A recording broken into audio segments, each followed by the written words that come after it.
started the recording. Okay, perfect, because my IT knowledge is a bit dangerous. No, I think Okay, perfect. Um, okay. So, what is insolvency? We literally deal with liquidations of companies, closed corporations, sequestrations of individuals, trusts, and partnerships. I think one of the important things, just from a terminology point of view, is that you liquidate a company and a closed corporation, a liquidator is appointed. With a sequestration of an individual, you sequestrate an individual and a trust, and a trustee is appointed. So it's different terminology that is used. So with insolvency, we do with liquidations, sequestrations, rehabilitations of parties, and we also look at meetings of creditors, inquiries, going to look for assets in various exotic places. We deal with business rescue, drafting the business rescue plan. We look at post-commencement finance, putting money into a ailing business and seeing how we can potentially turn it around. With the COVID-19 having hit South Africa and the economy contracting, business rescue and insolvency has picked up dramatically, and we're probably going to feel the effects for the next 1 to 2 years easily. So yeah, a lot of my colleagues are extremely busy trying to turn companies around or trying to provide them with breathing room in order to trade out of these difficult times. So the first thing is, where do we find the law? And finding the insolvency law in South Africa, it's like finding Wally on a packed beach. You just don't know where to look. There's so many places. The first place we look at, and our starting point for the sources of insolvency law, obviously, is the Insolvency Act of 1936.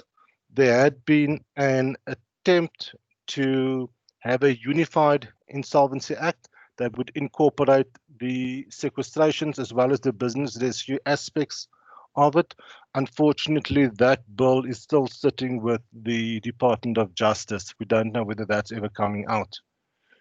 So after the Insolvency Act, we look at the Companies Act. Just to make things complicated, of course, we have to look at both the old and the new Companies Act. The old Companies Act deals with insolvent companies, whereas the new Companies Act, if you want to wind a company up, you deal with the new one. So the new one is for solvent companies, to wind solvent companies up, and the old Companies Act is to wind up insolvent companies. A company is regarded as insolvent if it's unable to pay its debts as and when they fall due. So the definition of commercial insolvency is the inability of a company to pay its debts as and when they fall due. The next act that we then look at is the Closed Corporations Act, or what's left of it, as read with the Companies Act. We also then have the Cross-Border Insolvency Act, and that normally is applicable where one has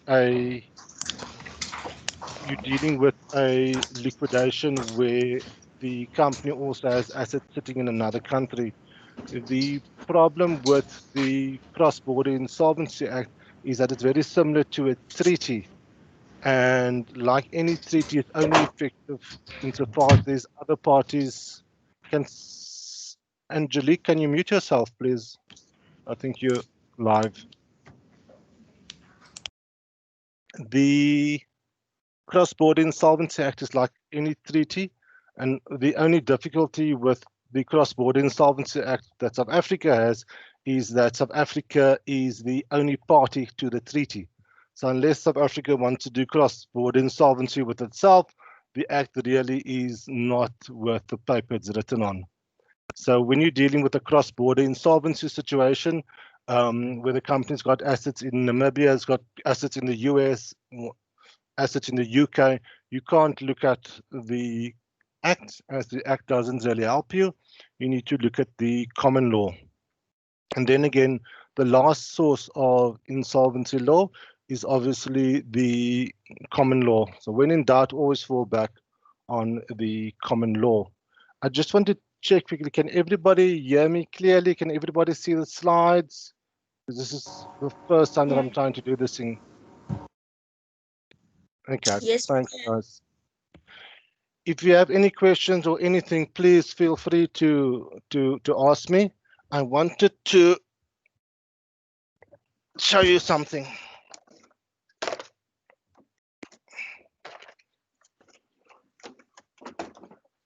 Does anybody have an idea of what this is?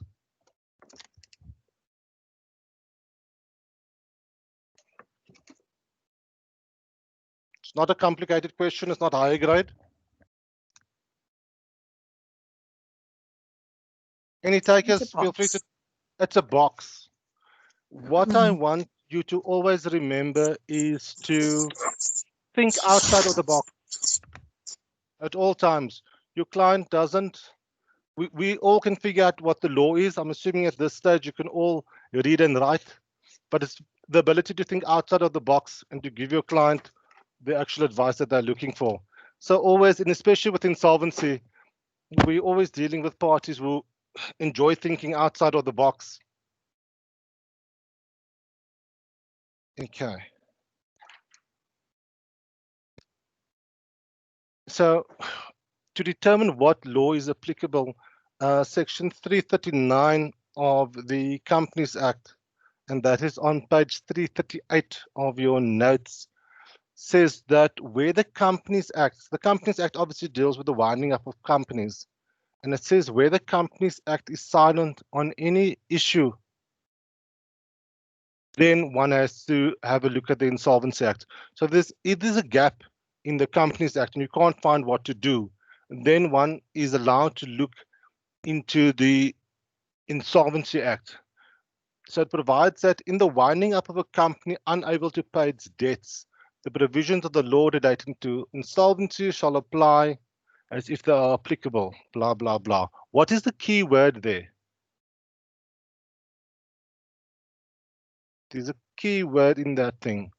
In the winding up of a company unable to pay its debts, the provisions of the law relating to insolvency shall apply. Anybody feel free to type their answer on the side.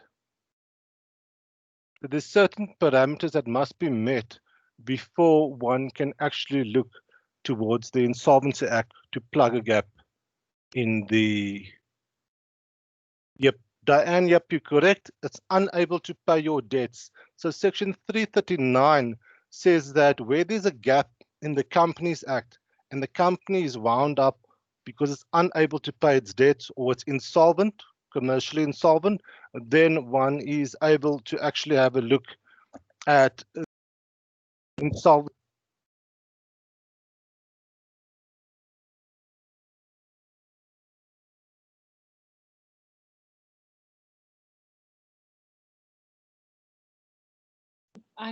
I can't hear you. I don't know if it's just me. No, I can't hear either. Yeah.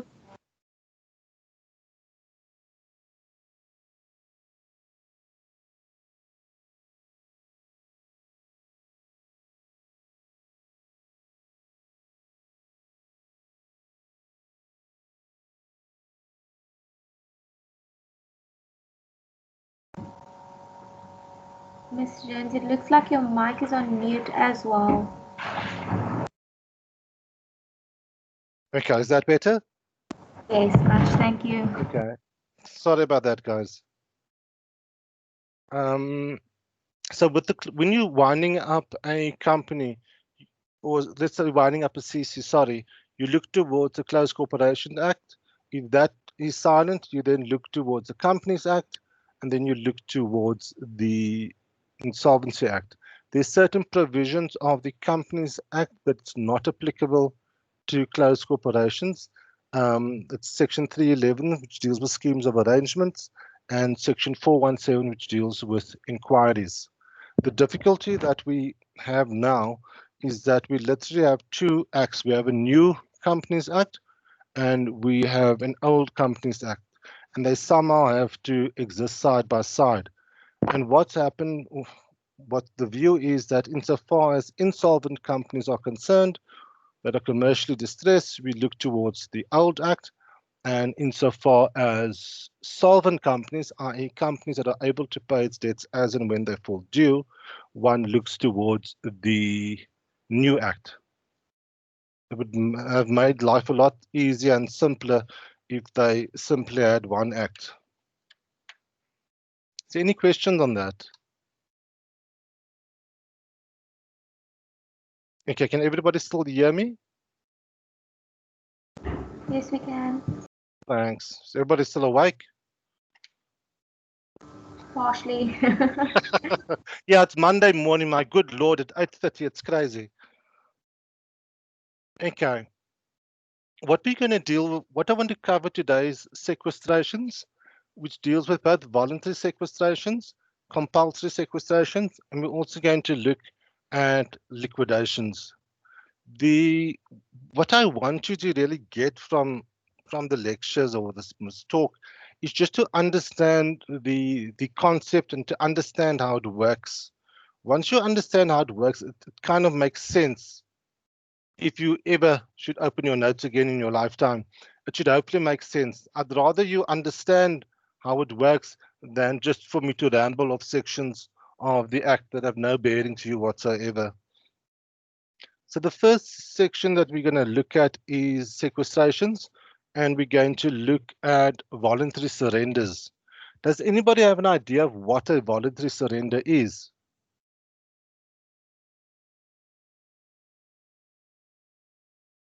Anybody? It's a business that knows it's going to be sequestrated by somebody and puts itself up to be or to sequestrate itself, I think. Okay. When we're dealing with, so we're dealing with the sequestration. So sequestration, we only deal with individuals. So it's Okay. I missed so that bit. So then a voluntary surrender would be someone that knows he's going to be sequestrated. He actually does it himself instead of a creditor doing it. yeah. Yeah, when an individual voluntarily sequestrates themselves. Yeah. It's normally easier for me to do these lectures when I have a board, but you will understand now why I studied law and not art. I'm trying to draw something here. I'm not being very successful at it.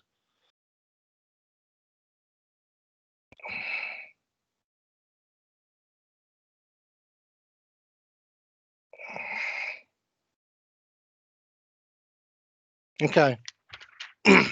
Anybody have an idea of what this could be?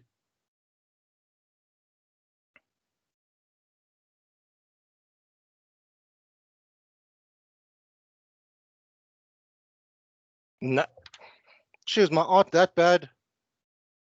Okay, I can't see. Maybe I'll can that idea. This is allegedly a teddy bear. My art is very bad. And he's a particular teddy bear. His name is, who's the teddy bear that likes honey? Winnie the Pooh. Winnie the Pooh. He's the man. So, I hope you can see this one a bit better. You can see there's a reason why I did law and not art. My drawing skills are horrific.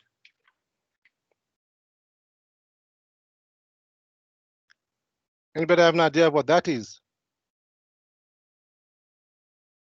Is it a fan? It's a fan. Brilliant. Now, can we put the two together? What do we get?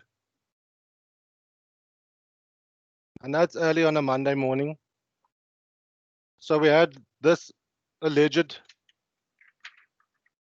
guy. Now we don't have cold honey. We have our bear called Winnie the Pooh, and we have a fan. Who eats the fan? Well done. So a lot of what a lot of what I do is when you're sitting and you're advising the board of a company and they're telling there's a knock on the door and you go open the door and you go look and there's poo at the door and you realize there's Mr. Pooh's going to hit the fan and you need to give advice. So a lot of what we do is normally on an urgent basis and it's normally when things aren't going right. Sorry for the guys that didn't see Winnie the Pooh or the fan. It was allegedly a picture that I put up. I'm not sure whether you can see it. You can see why I did law and not art. So a voluntary surrender, just to give you an idea of what it is before we go into the real formalities, it's really when a party realizes that you wake up one morning, there's a knock on the door, and it's Pooh, and you just realize that, look, there is no solution to my problems. I've got so many creditors knocking on the door wanting to receive payment from me.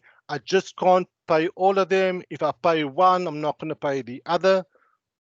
And the idea is that a voluntary surrender is always for the benefit of creditors. So when you're looking at voluntary surrenders and compulsory sequestrations, always remember that it's always for the benefit of creditors. It's never for the benefit of the debtor. It's always for the benefit of creditors. So what a voluntary surrender is let's say I will take all my, I wake up one morning, there's a knock on the door and it's Pooh, and I realize I can't pay all my creditors. I then go to, let's see, I go to Chelsea. I say, Chelsea, I really can't pay all my creditors. Here are all my assets. Please sell them, get the money. Here are all my creditors. Please let them know that I'm surrendering my estate. And will you then please pay out to all the creditors something in the rand? So it's literally to ensure that every single creditor gets something and that no one creditor is preferred above any other creditor. So it's about ensuring some sort of equity amongst creditors. And if you're at the voluntary surrender stage, you need to know that the situation is that bad that no creditor will even come and sequestrate you. So that's how bad the position is. And voluntary surrenders are obviously governed by the Insolvency Act, and the debtor may apply to court. So obviously it means it's an application to court and goes on notice of motion together with a founding affidavit. Does anybody know what court the application will have to be brought in? Can I go to Simonstown Magistrates Court? Or can I go to the Cape Town Mag Court? What court do I need? Yep. You correct. You have to go to the high court. Yeah, you have to go to the High Court because the application deals with status, correct? So because it's a status application, you need to go to the High Court. And the court that would have jurisdiction is the one in which you are domiciled, ordinarily resident, or within which you carry on your employment. That's the court that would have jurisdiction to entertain the application. One of the main reasons why I hate voluntary surrenders, I haven't done one in a couple of years now, is because there are lots of time frames and time periods within which you have to do certain things, and that always just becomes so problematic. So let me just see. Okay. So prior to lodging this application to court, you must cause a notice of surrender. I think a notice of surrender is allegedly on page 36 of your notes.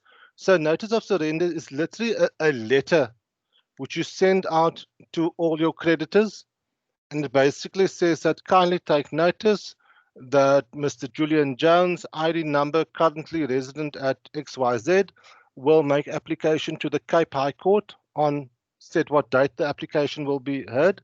and kindly take notice that a copy of the statement of affairs will lie open for inspection for a period of, I think, 14 days as from XYZ date. So you literally have to tell the entire world as to what your position is. Does anybody know what a statement of affairs is? Statement of your assets and liabilities. Yeah. Oh, please call me Julian. The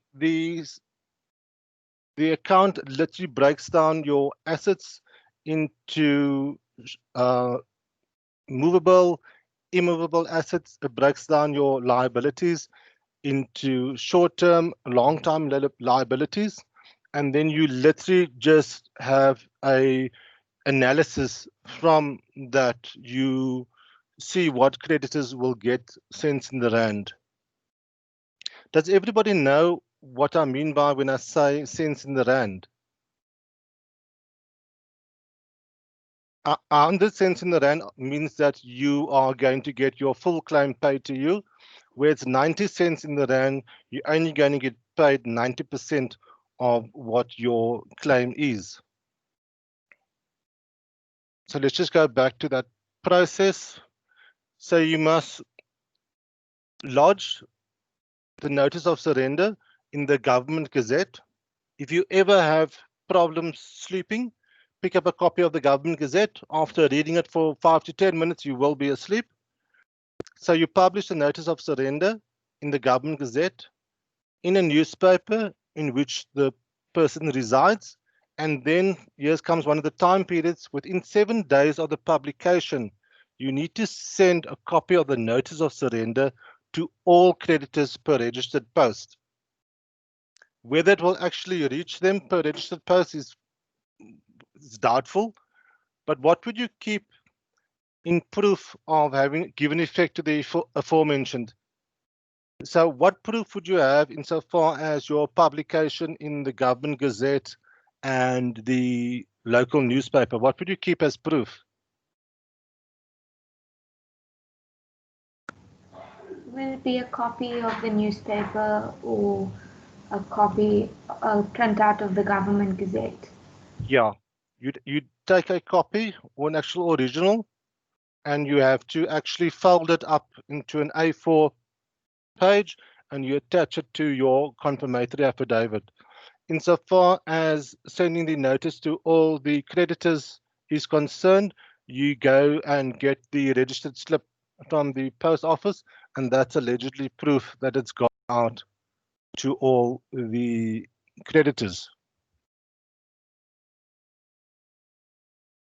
So your publication needs to be within, your statement of affairs has to lie within 7 days of publication, and it has to be furnished to every trade union, employee, and SARS. The statement of affairs has to lodge at the office of the Master of the High Court, and it has to lie open for the period of 14 days for inspection. So when you take the statement of affairs to the Master's office, take a copy, because it has to be lodged in duplicate, have a cover letter, and get the Master's office to sign receipt of the statement of affairs so that you have the exact date and the exact time at which you lodge the statement. And then once the 14-day period has elapsed, you get a certificate from the Master's office in terms of which they certify that the statement of affairs has been there for a period of at least 14 days. Are any of you guys from Cape Town? Yes. I'm assuming Yes. you may have met Mrs. Howe in the Master's office in Cape Town. I'm not sure if she's still around. Yeah, she's a character by herself. If you ever need anything done, Mrs. Howe will know where it is. So she's always used to be my go-to person there at the Master's office. Okay, so we kind of know what the process is. We need to send the notice of surrender to all creditors, we need to have the statement of affairs. It has to lie open for inspection at the master's office for a period of 14 days. The actual application is obviously a High Court application. It goes by means of a notice of motion, and there is an affidavit together with it. What you need to show in the application is obviously that you are insolvent, i.e., you cannot pay your debts. Alternatively, that your liabilities, fairly estimated, exceed your assets fairly valued. So I'll repeat that. Your liabilities, fairly estimated, exceed your assets fairly valued. And you also need to show that there's sufficient assets in your estate or realizable property, otherwise known as free residue, to pay the costs of the sequestration. So what you really have to show is that in the event that we took all my assets, we sold it, there would be enough money to pay the master's fees, to pay the trustees, to pay the publication in the Government Gazette, to pay the service on the notices sent to the various parties. And we also need to show that there's some sort of advantage to creditors. Does anybody want to give a guess as to what an advantage to creditors is? How much sense is regarded as an advantage to creditors?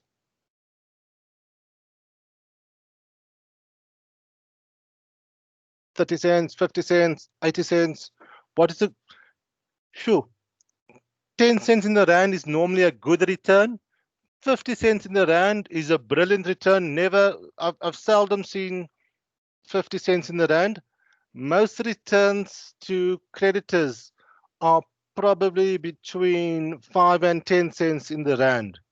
That is what's normally seen as a decent return to creditors on a liquidation. And it's just crazy, because you go through this whole process and you get 5 cents in the rand.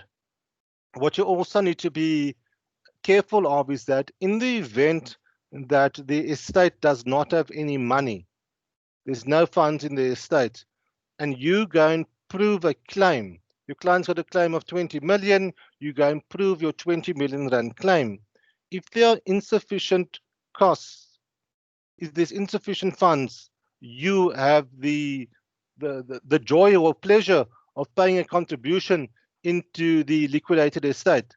So not only does your client lose out on the 20 million rand, but you also cause your client to effect payment of a 5 to 10,000 rand contribution, depending on how much costs have been involved. So we always say, don't prove your claim at the first or second meeting of creditors. Hold back before submitting your claim. Okay.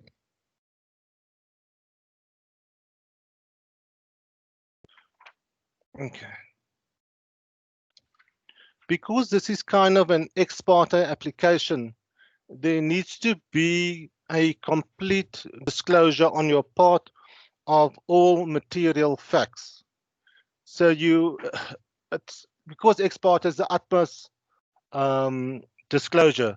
If there's something that's relevant in your application that the court needs to know about it, it is your obligation to in fact disclose that to the court. If not, the court can simply dismiss your application for the surrender of your estate. Where's this guys? FESU versus Absa Bank.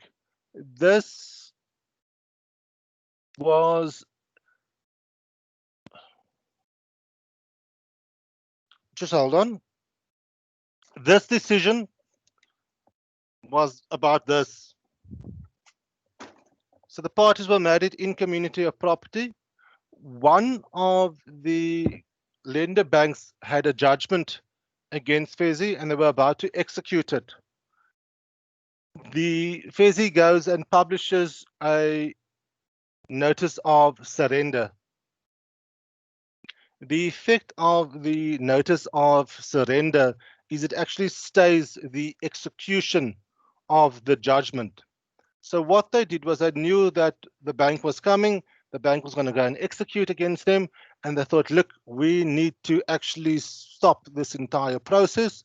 And they then sent a notice of surrender out. As soon as the notice of surrender goes out and is published, the judgment or the execution creditor can no longer go and execute. What's the how would you use that outside of the box? Do you think Fezi was doing it for for the benefit of all his creditors, or do you think he was merely trying to manipulate the situation so that the bank could actually not go and execute against the property?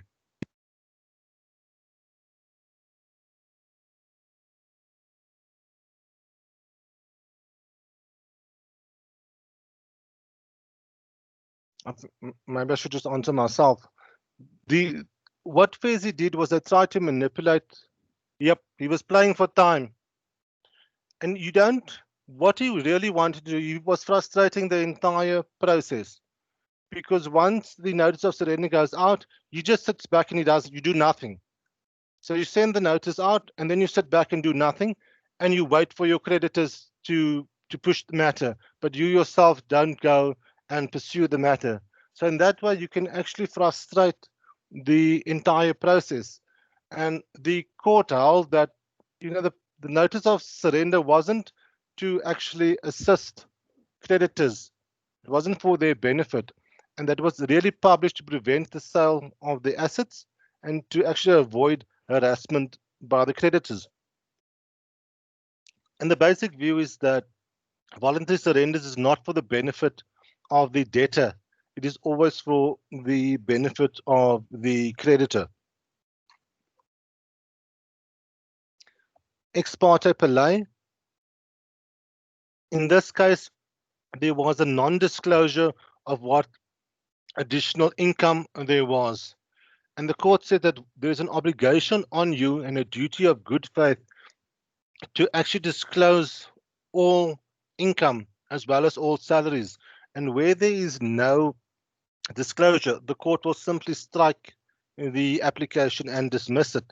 And the worst thing about this sort of thing is that where you get it wrong, if you do a voluntary surrender and you get it wrong, and the court strikes it or dismisses your application, the debtor is just in a worse off position because now he still has to pay the costs of the attorney, and his financial position insofar as income is no better than what it was before. It's actually in a worse off position.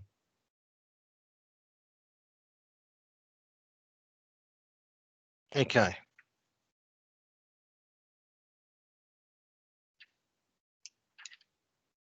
So you need to show insolvency. So you need to show that liabilities exceed assets. You can take into regard the debts of a surety. So where I've stood surety for the debts of my secretary, I need to take that debt into regard in the event that I want to surrender my estate. And that's especially where I'm co-principal debtor, because obviously where you sign as surety and co-principal debtor, there's no need to discuss the principal debtor first, and they can simply proceed to execute against me. Sufficient free residue. Sure. It's that portion of the estate which is not subject to any right of preference, i.e. mortgage, legal hypothec, pledge, etc. So if I could just explain it to you in this way. If I was to, if I have, I've got a property. My property for my sons is bonded to Standard Bank.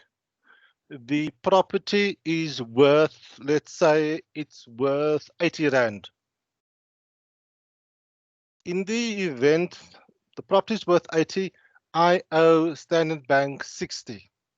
So it means that Standard Bank as a secured creditor, because they are secured by the property. A secured creditor is someone who is entitled to receive payment out of the proceeds or sale of a particular asset. So you're normally secured by an asset. So your home loan would be secured by the actual property, which is bonded in favor of the bank. So in the event that my property was worth, let's say, 80 Rand, the amount which I owe Standard Bank is 60 Rand. It means that there is 20 Rand which is available, which is not subject to the mortgage bond, and that would be part of the free residue.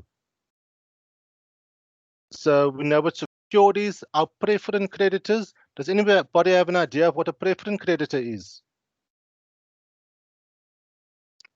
It's one of the people that I work for, and not in a good way. Employees are preference creditors. They cap to a maximum amount of 12,000. And the other big one is SARS. I always say I work for Standard Bank for my bond, and the rest of my money goes in taxes to SARS. So SARS is regarded as a preference creditor, and all a preference creditor means, or all it is someone that gets paid in preference to a concurrent creditor. So you have your SARS are preference creditors, and your employees, which are capped to a maximum amount of like 12K for certain categories. They are your preference creditors. After all your preference creditors have been paid, whatever is left goes down to your concurrent creditors. So your concurrent creditor is literally someone that sits right at the end of the queue. So what you need to make sure of is that there's sufficient free residue to pay certain costs. So free residue, you take off the secured amounts, whatever is left can be used to settle your cost of administration. So you take whatever property there is, you take the house, you dispose of the house, you take the funds, you pay the bank. If there's funds available, that forms part of the free residue. That free residue is used to pay the costs of the administration process. If the property is worth 80 Rand and is bonded for 100 Rand, that means that there is simply no free residue and there's no money available to actually pay the costs of the administration. So let's just look at what actually gets paid from this free residue. Obviously, as attorneys, we look after ourselves, and attorneys get paid first out of the free residue account together with the trustee. Additional costs would be your publication in your government gazette, sheriff's fees, master's fees, and giving notice to various parties. And in general, these fees could probably come to about attorneys, then it's anywhere between 20 and 50,000, and the admin costs are anywhere between probably 5 and 10,000, just depending on what the estate is. The concept of advantage to creditors, it's a concept that plays a role in the voluntary surrender of estates and for the compulsory sequestration of estates or individuals. So you only need to prove advantage to creditors in a sequestration of an individual or the sequestration of a trust. Where you're dealing with companies and closed corporations, you don't have to show any advantage to creditors. So you don't have to prove that there's some benefit to creditors in the event that you did a winding up of a company. So it must be an advantage to creditors, and it must be some monetary advantage to the body of creditors as a whole.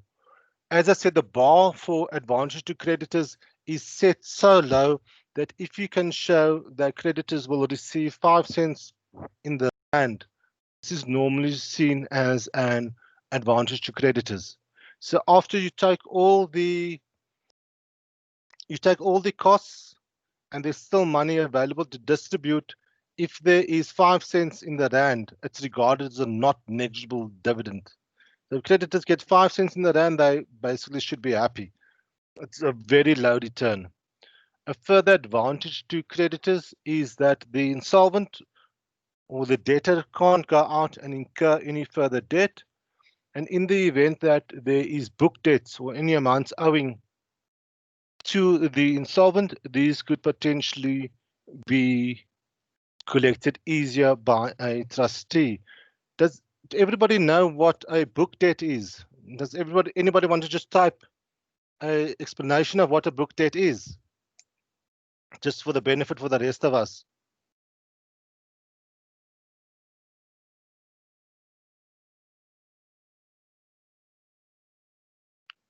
It's similar to an investment. It's like a debt.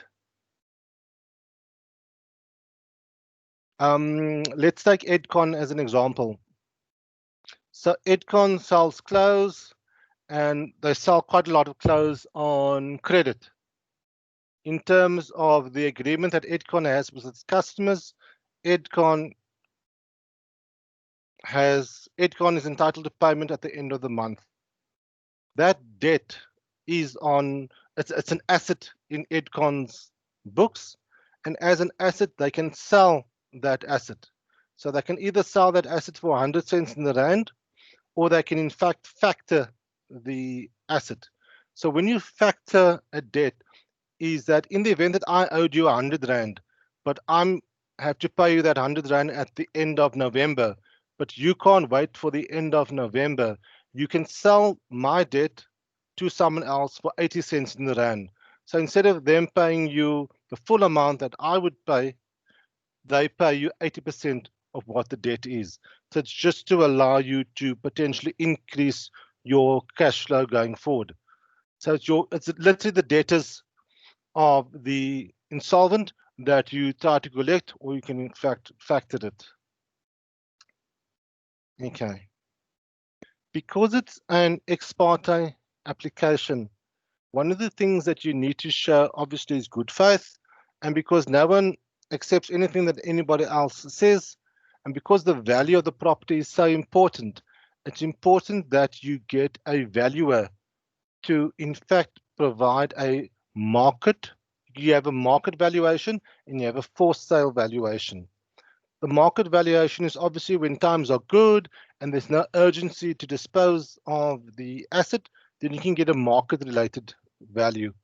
Where times are tough and you have our friend Pooh knocking at the door, is known as a for sale value, meaning that you need to dispose of the asset within a short period of time. Where it's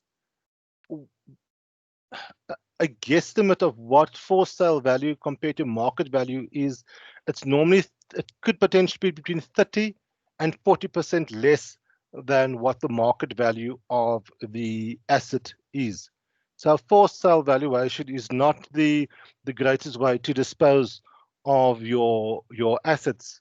The understanding in the market at the moment is that, I wouldn't say post-COVID because we're still in COVID, property probably took a dip by 10 to 20% since the beginning of March. The property market is dead as it stands at the moment. So you literally couldn't give your property away if you wanted to at this stage because the market is just in such a terrible position. Okay.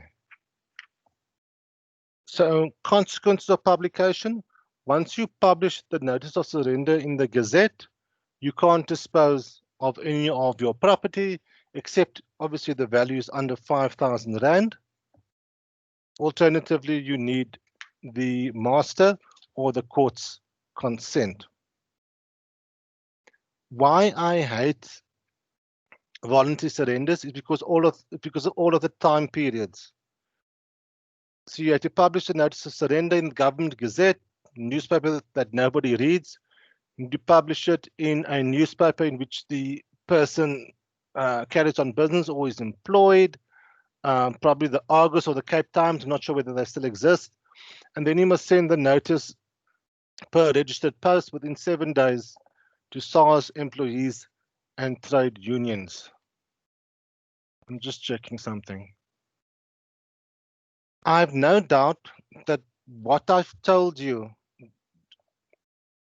I've tried to give you some of the theory behind it, but what it essentially means, or just to put it together for you, and I hope I can, is that if you have an application for the voluntary surrender of your estate, it's an application that gets made to the High Court. It's on notice of motion.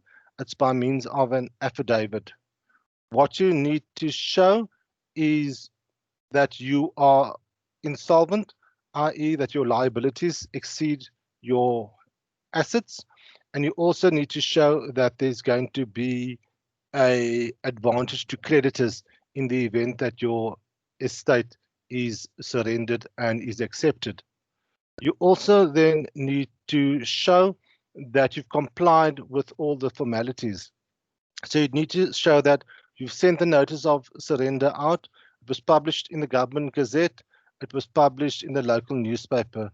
Within 7 days of it being published, you sent it to all the creditors. You attach your tear sheets, you attach your registered slips to show that you've given effect to the requirements in terms of Section 3 or 4. Does anybody have any questions on that? Does it make sense? Yes, it does. Thank you. If there's anything that you don't understand, or you're not sure, or you think I'm talking complete rubbish, please feel free to ask me, and put up your hand. You know, it's a lot of these concepts will be foreign to you, especially if you haven't done insolvency law before. I'm just putting up my email address in the chat group. So if there's anything you want to know, or afterwards you're unsure about something, please feel free to drop me an email just to say, look, can I clarify that? Sir, I don't have the chat box option. Is it possible that you can just Yeah, state your email address so that I can write it down, please? it's julian.jones@weberwenzel.com. Thank you. I mean, if you have anything you're unsure about something, please, you know, drop me an email, or just you can even give me a call. It's not an issue. I don't have a difficulty with that. What I've tried to explain to you is the basics insofar as what a voluntary surrender is and how it works. So hopefully that when you eventually take your notes out of the plastic covers, that it kind of makes sense to you. You kind of see how it all fits in. If not, please give me a call. Just one of the something on the side. In the event that, as I said, one of the reasons why I did law is because my ability to draw is shocking. And another reason why I did law and not BCom is that my ability to count is also shocking. In the event that you've drafted the application, you've set out all the facts, you set out the notice of surrender, you've attached the statement of affairs showing the insolvency. If you realize that you're 1 or 2 days short, let's say the statement of affairs did not lie for inspection for more than, let's say it was only lying for inspection for 10 days instead of the 14 days. Then what you have to do is, whenever there's non-compliance with the Insolvency Act, you can make application in terms of Section 157 of the Insolvency Act, asking the court to condone your non-compliance or your inability to count. So where you get your dates incorrect, you don't send it to all the creditors, then what you can do is you can ask the court for condonation for your failure to comply with it. And unless there is massive prejudice, the court will in all likelihood condone your non-compliance. So yeah, let me just see. A lot of people have asked me for the notes. I will see whether I can make them available to you. I'm not sure how I share it as a document or that thing, but if you want to email me, I can email my slides to you. So I'm not sure how I share these things via MS Teams. What would happen in the event that a party gave all his creditors to which there is an advantage of 10 cents in the rand? After advertising it, another big creditor pops up and changes it to no benefit to creditors anymore. What often happens, sorry, the question was essentially what happens where there's a surrender of the estate, and in the statement of affairs, they work out an advantage of 10 cents in the rand, and back at the ranch, once the sequestration actually goes through, it comes in that there's a massive secure creditor, let's say an ABSA or Standard Bank, who comes in and literally just wipes up everything. What happens then? The difficulty is that you need to determine advantage to creditors at the date at which the application is had. So I don't know how you actually go and try to set this at the side because it's already been granted. And the difficulty is that the courts have criticized attorneys where they have in the, let's say in the cost section, the admin costs, one of the fees that gets paid is attorney's costs. And often the attorneys quote 20,000 Rand. But once it actually goes through, or the voluntary surrender actually gets given effect to, then the attorney submits a bill for 40,000. And the courts have held that where you in your application for voluntary surrender have intimated that your legal fees will be 20,000 Rand, you are then capped at 20,000 Rand insofar as your legal fees are concerned, and you're not entitled to, in fact, get a higher amount. So that's one way of just stopping abuse within the process. Someone asks, I just wonder if there's no money, where do you get your fees? Yeah, very important. What I always do is I don't want money from an insolvent. If you knock on my door and you say, look, there's someone behind me, his name's Pooh, he's also knocking on my door, I want to voluntarily surrender my estate. In the event that I take money from a debtor, in the event that I take money from you and you then go into voluntary surrender or you get sequestrated, the payment from you to me could be seen as a disposition and could potentially be set aside. So what I always do is I say that in the event that someone's going to pay the legal fees, it needs to come from your cat, your dog, your mother, your sister, your auntie, anybody else but from the person that's going to become insolvent.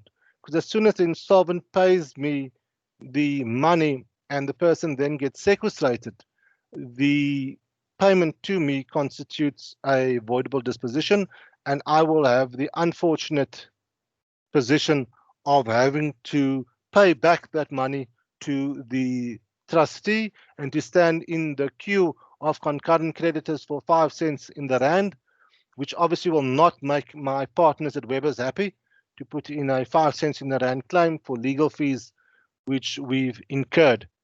So whenever you're dealing with a voluntary surrender, make sure that the debtor does not pay you directly.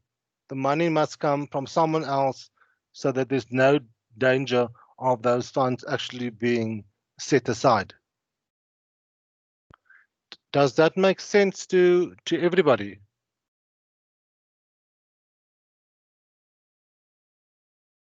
Are there any other questions on voluntary surrender?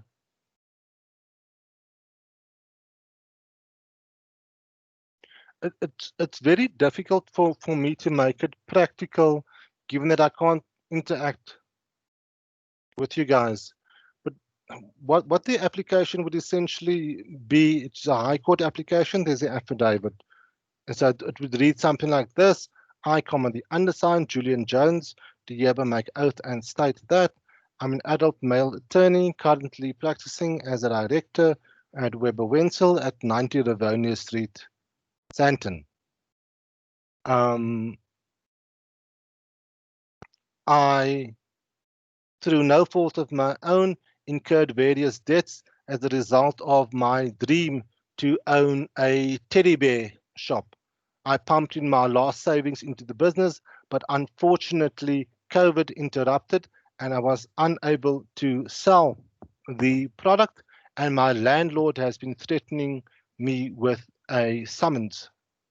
In addition, I've been unable to pay the electricity, and Eskom, lo and behold, is actually doing something and also threatening to issue summons against me.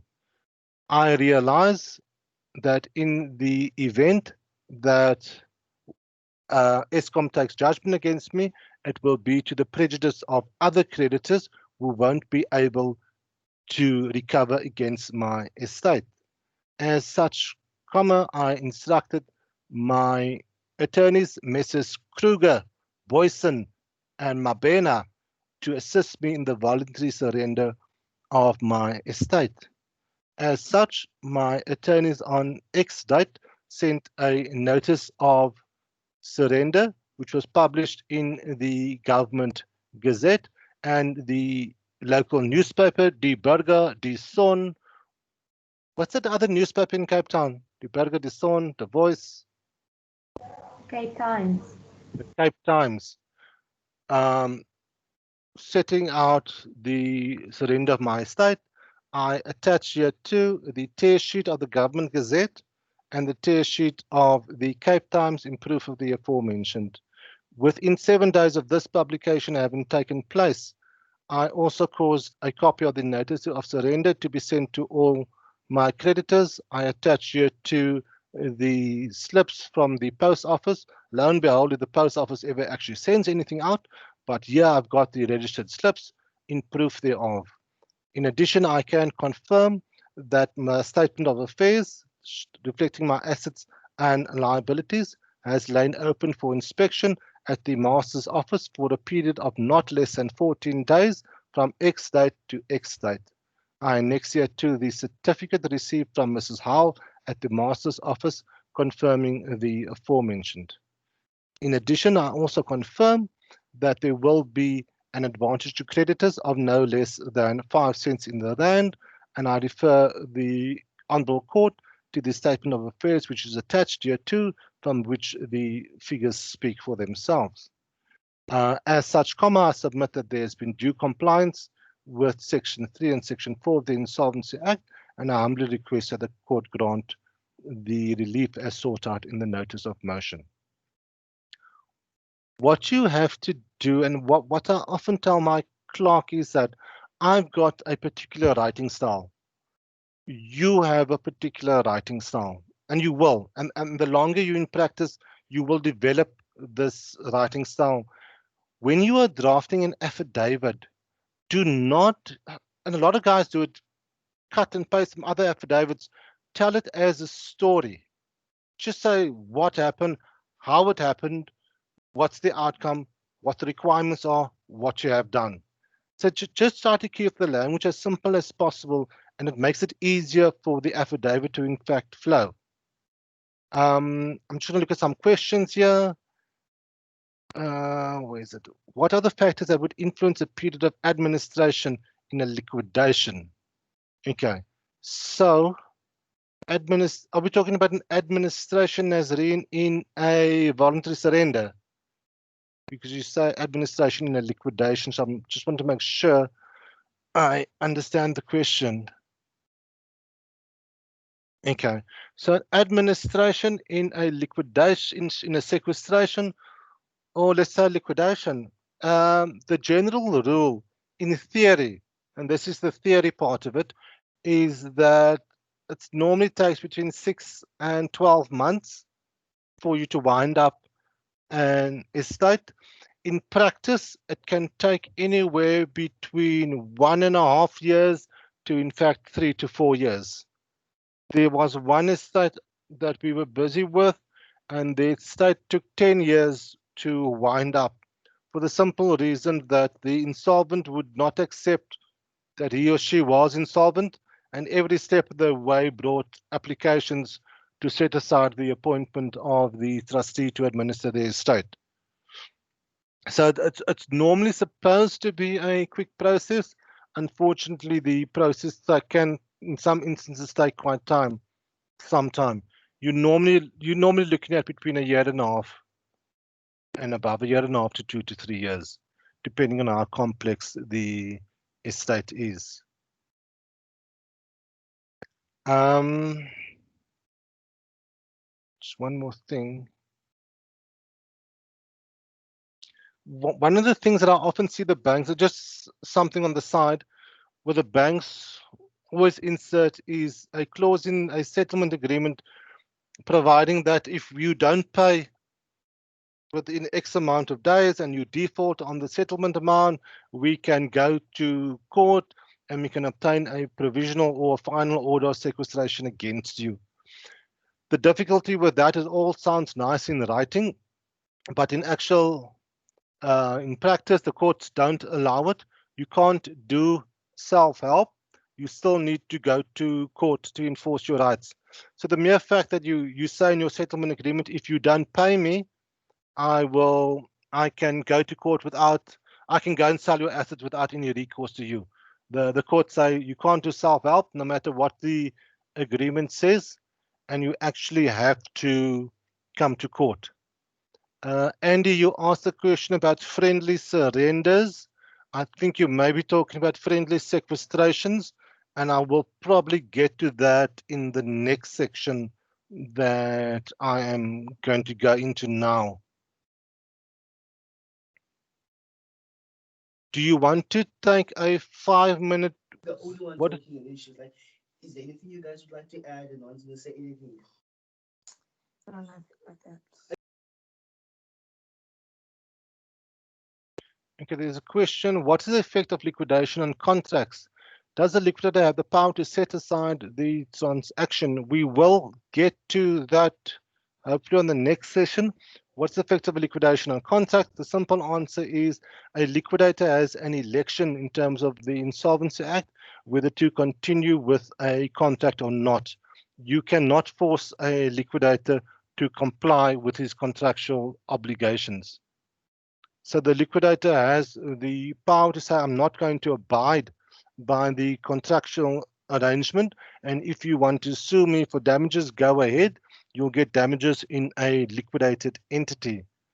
The next part of the question, does the liquidator have the power to set aside the transaction? Liquidators have the power to set aside transactions where they are avoidable dispositions in terms of either section 26, 27, 30 and 31, and potentially section 34 of the Insolvency Act. So there is a power which the liquidator has to in fact set aside various transactions. Is there anything else anybody wants before I move on? And I just want to know, do you want a 5-minute comfort break, or do you just want me to push through?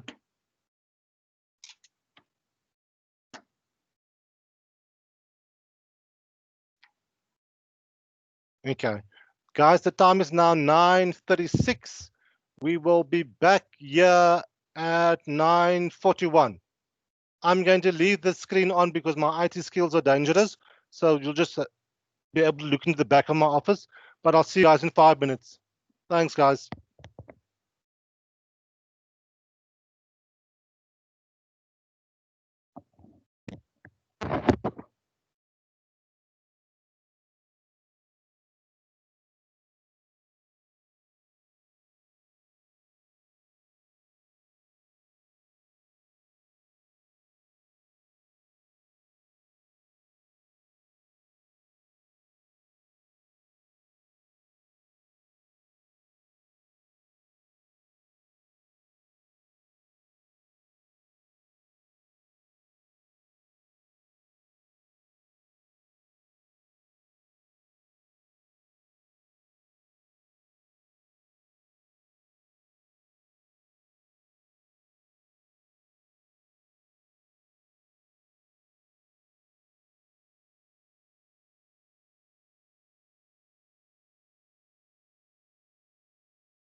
Hi guys, is everybody back or should I just give it another minute?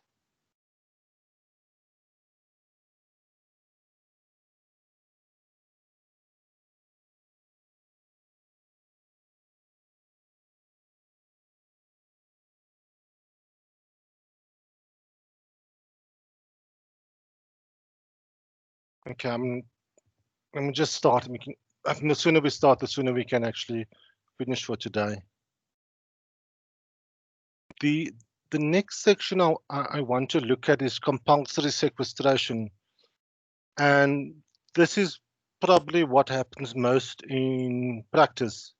And it's obviously I think that's a screenshot from probably Doom or Duke Nukem back in the day. And it's basically a hostile situation where a creditor is launching an application for your sequestration. We'll only launch a compulsory sequestration. We'll only bring an application where we know that you have money, or we know that you had money and you have managed to divert the funds to, let's say, another country, or hidden the funds in another account. So we only bring a sequestration application where we know that we're going to get some money out of it. The good thing, or wouldn't say the good thing, in South Africa, we are known as being creditor friendly. So I can go and sequestrate your estate if you owe me a liquidated amount of 100 Rand or more, and I can prove either de facto insolvency or one of the acts of insolvency. Why would I opt to sequestrate you rather than to issue a summons? Anybody have any ideas? Why would I opt to sequestrate? Wouldn't it cost more sometimes to launch an application by way of action proceedings than to just apply to have someone's estate sequestrated? It's sometimes more cost. It is definitely more costly to do a sequestration than to do a summons. It also depends on how complex the matter is or what sort of facts you are dealing with. But why would I rather go with a sequestration than with a summons? And let's say I don't want to be fair towards all the creditors. If you issued papers today in a summons, when will you be in court? Especially you guys in Cape Town. Yep. Diane says a summons can be long-winded and carry on for years. A summons, yeah, if you issue a summons, the party defends it. There's then issues insofar as further particulars, discovery of documentation, taking exceptions.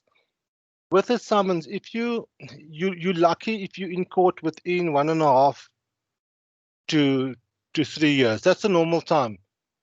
You're definitely not going to be in court within a year. It will definitely be 1.5 years to potentially 3 years.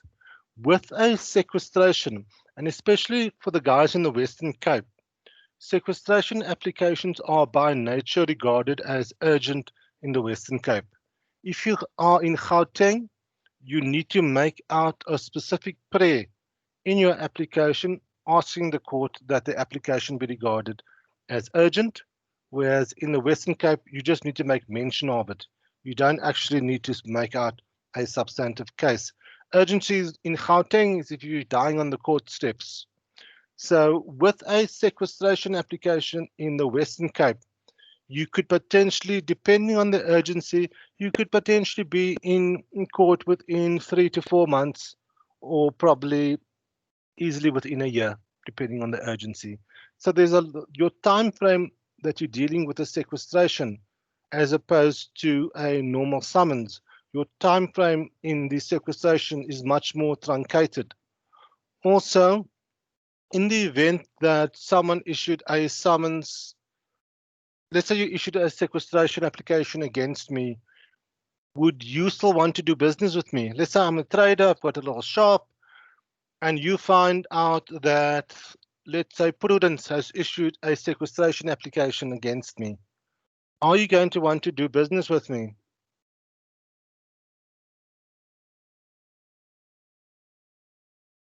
Or would you think twice?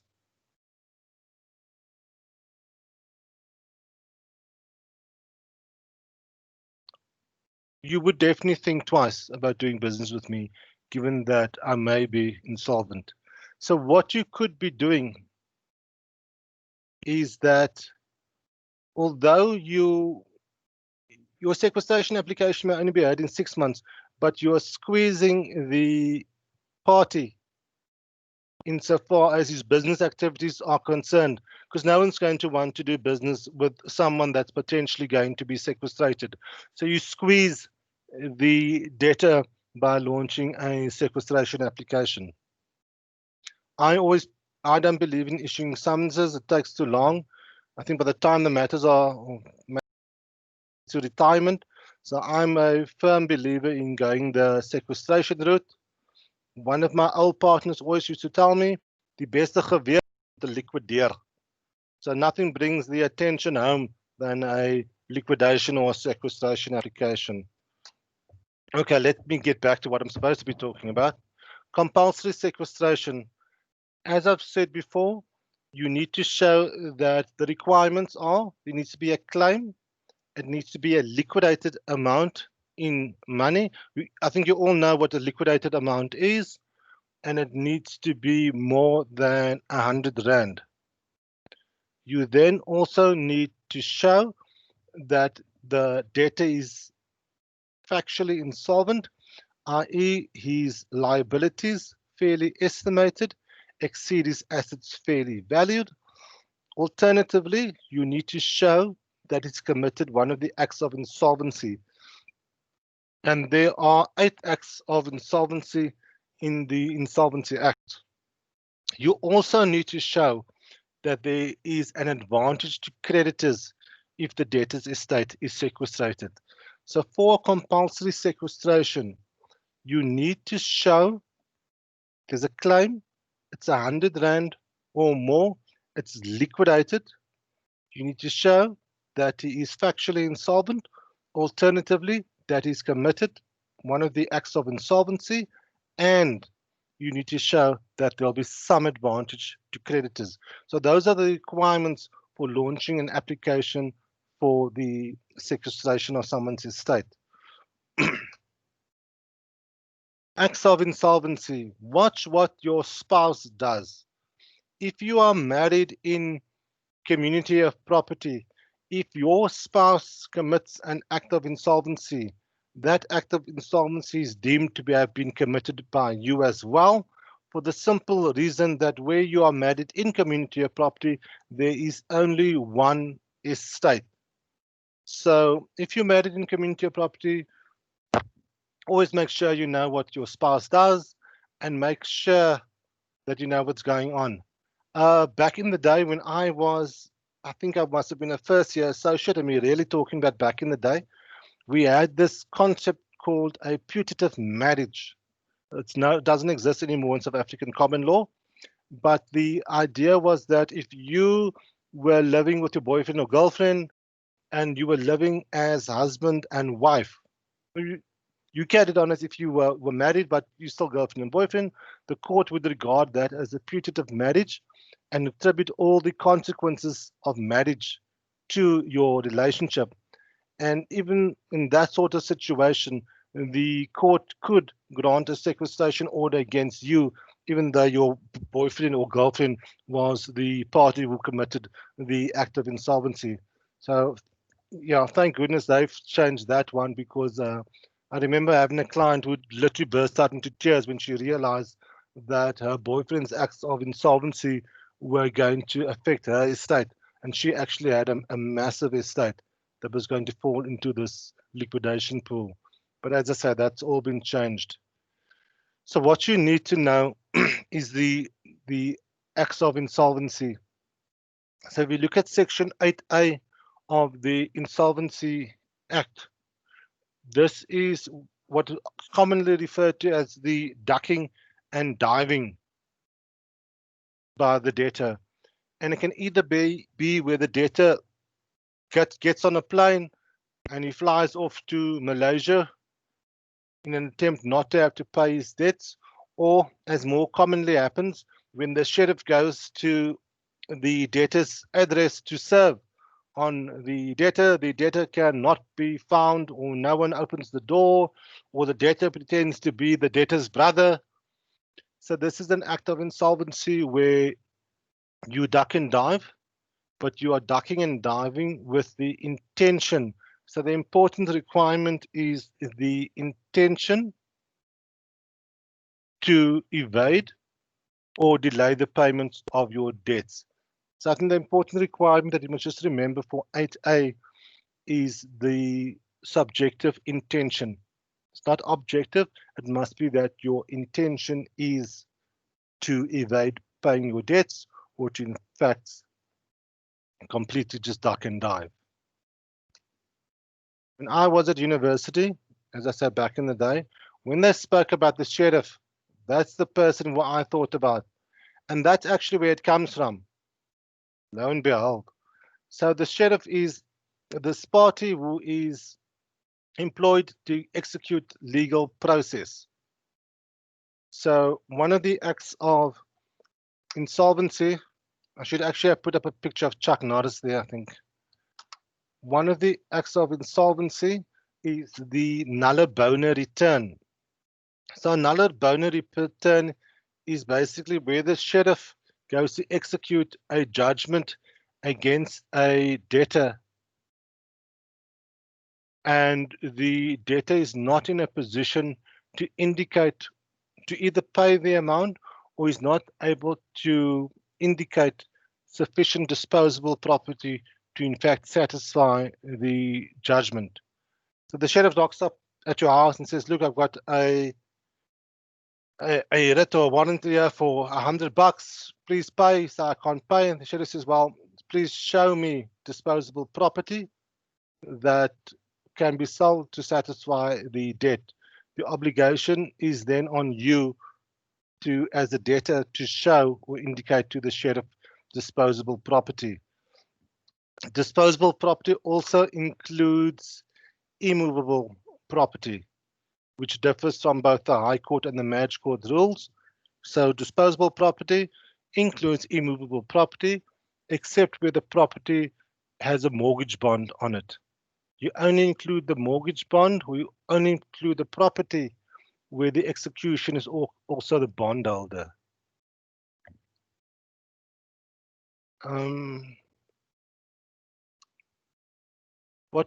One of the advantages of a nulla bona return is that you don't need to only rely on your own nulla bona return. And what often happens is that the banks often have discussions with one another, and we often find out about certain debtors that we'll see on the books of other banks as well. And the bank, we might speak to a Standard or an ABSA bank, we'll say, look guys, we're actually not going to proceed against Mr. X. We just don't think it's worth our while. We have a nulla bona return. And in the event that I'm acting for an ABSA or one of the other banks, we'll say, look guys, we're a creditor in the estate and we'd like to sequestrate Mr. X. Can we rely on your nulla bona? And then we can normally institute our sequestration proceedings relying on the nulla bona of another bank. Your nulla bona itself is also only valid really for a period of 6 months. So once your nulla bona exceeds the 6-month period, it's regarded as being stale. So what you can do is that you can file an affidavit showing the court that the debtor's position has remained unchanged. But what would be the easier way of actually getting around a stale nulla bona?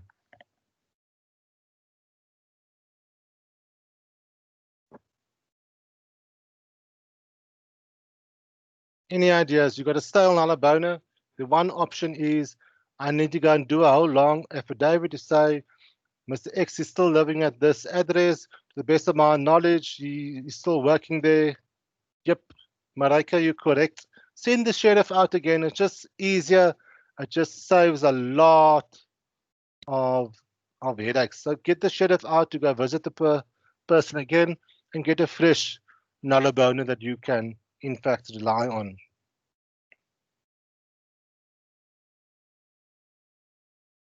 Always make sure that your return of service is correct, that your nulla bona is correct.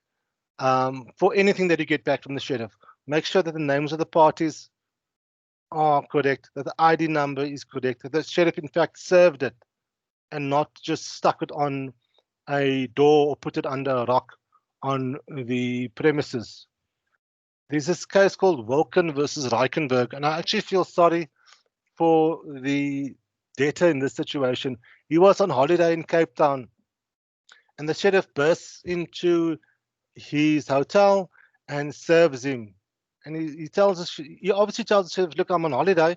I obviously don't have sufficient cash to pay the amount, and I don't have any disposable property that I can point out to you. And the court said that what he was required to do is to actually indicate to the sheriff what disposable property he had in Joburg, where they were located, and what the value there was. So although the guy was holidaying in Cape Town, the court placed an obligation on him to show to the sheriff, or indicate to the sheriff, what property he has in Joburg and the value thereof.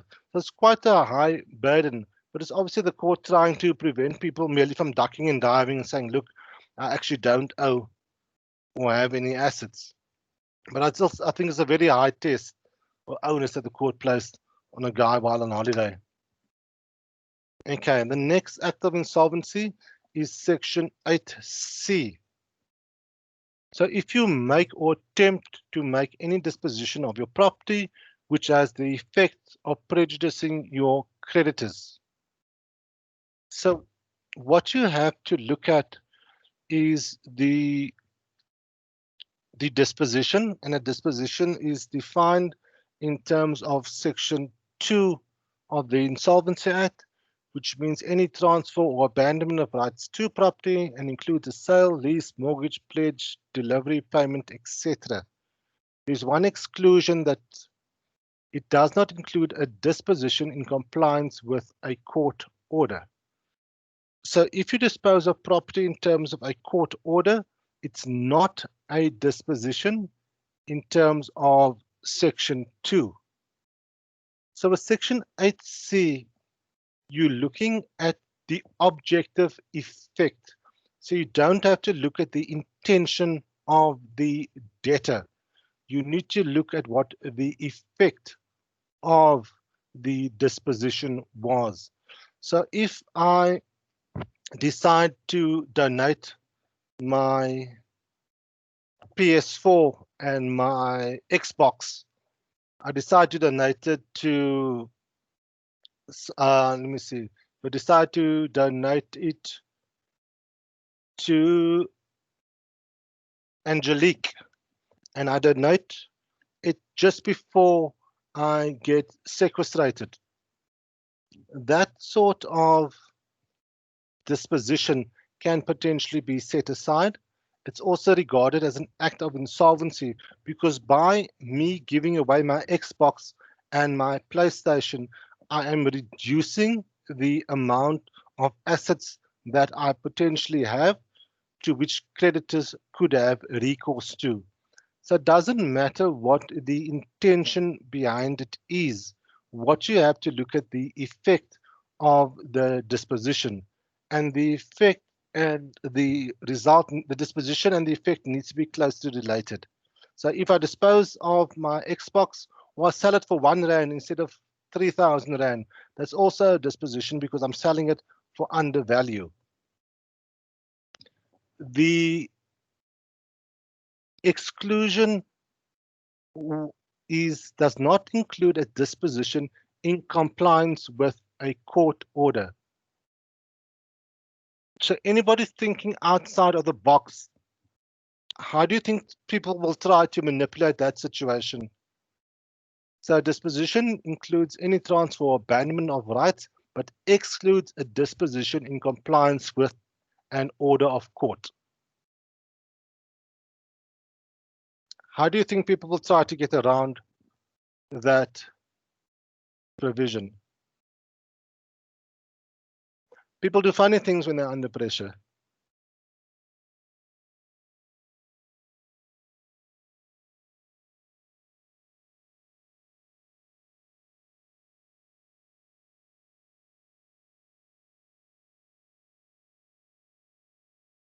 Anybody want to take just a guess at it?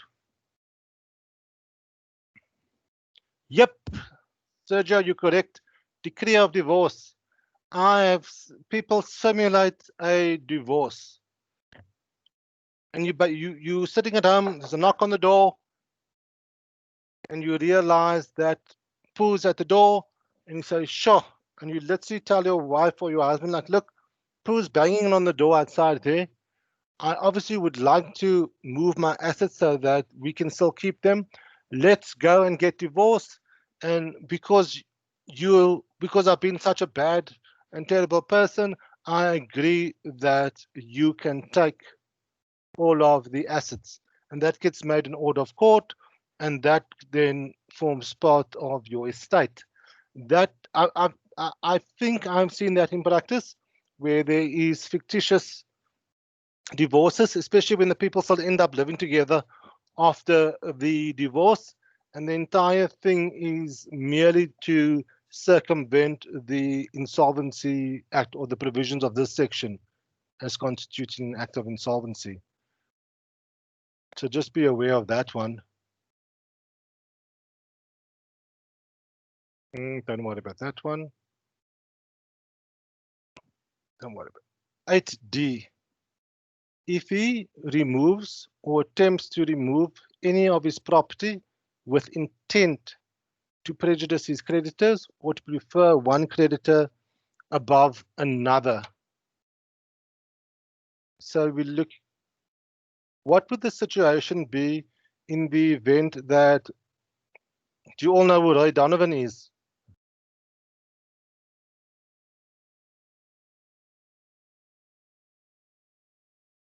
Anybody know who Roy Donovan is? Yep.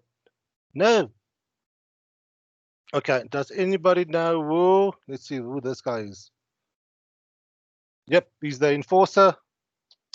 Or Steven Seagal. If you've seen one Steven Seagal movie, you kind of seen them all because they just changed the actors, but it's got the same theme.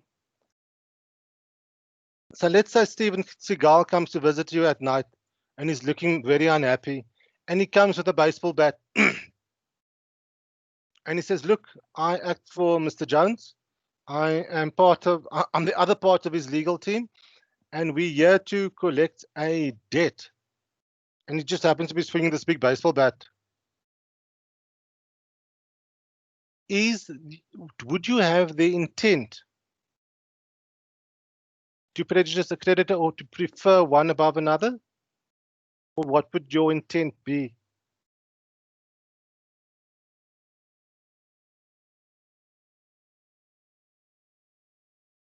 So is your intent to defraud creditors?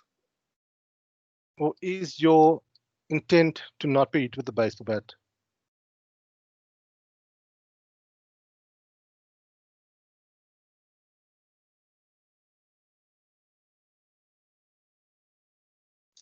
Yeah, your intent is not to be hit with the baseball bat.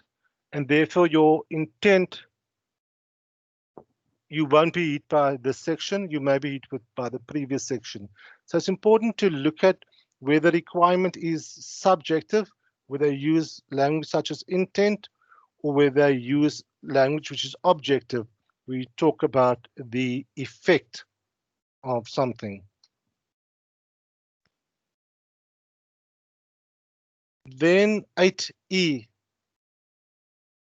If he makes or offers to make any arrangement with any of his creditors for releasing him wholly or partially for his debts, it needs to be a release from the debt.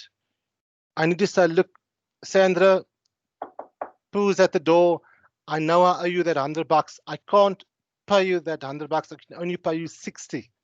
So I'm asking for a release of 40 Rand. If I said, I know I owe you the 100, but I can pay you only in 2 years' time, I'm not asking to be released. I'm merely asking for an extension. And therefore 8E won't hit where I'm asking for an extension of time within which to pay. 8E only hits when I'm talking about a reduction or a write-off of the debt. Obviously, this doesn't have to be in writing. It can be via an oral communication.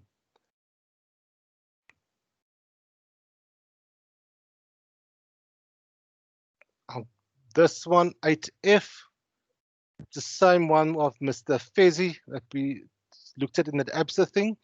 If you publish a notice of surrender, you're trying to think outside the box and you don't proceed with it, the publication of your notice of surrender constitutes an act of insolvency and can be used against you to in fact liquidate your estate.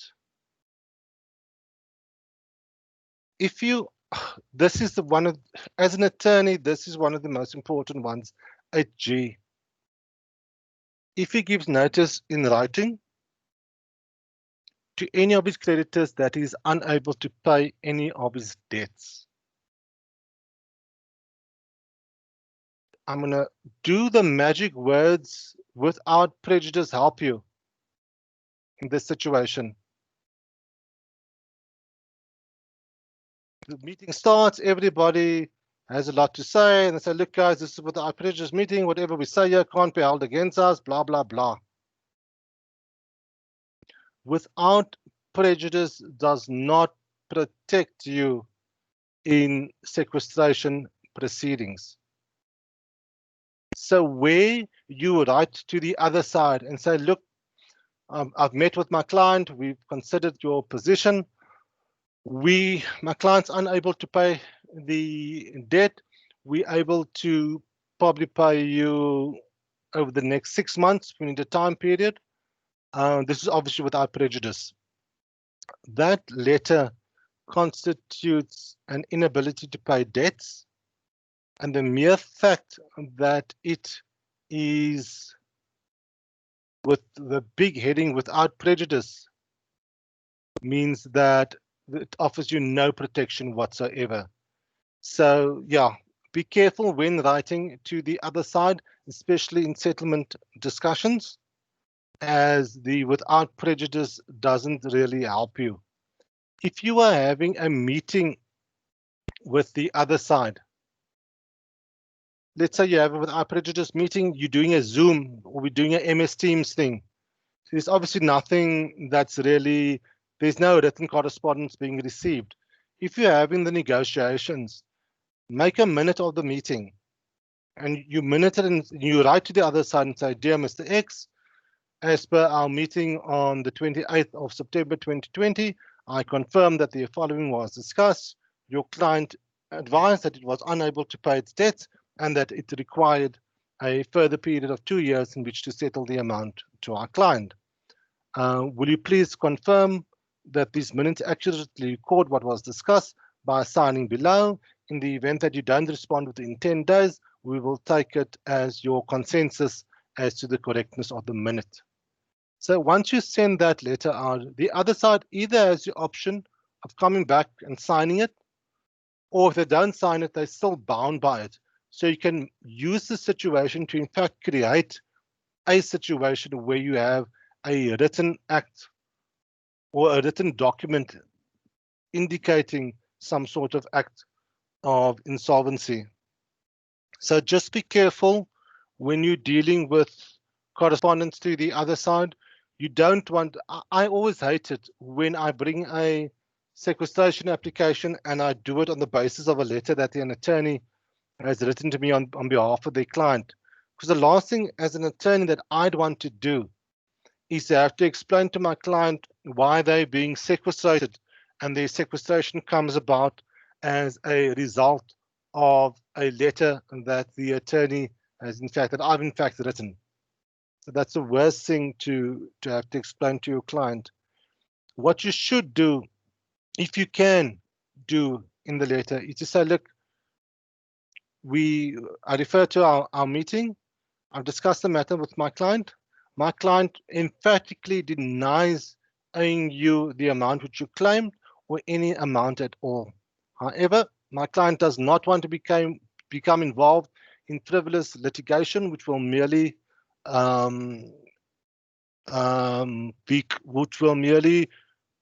incur unnecessary costs.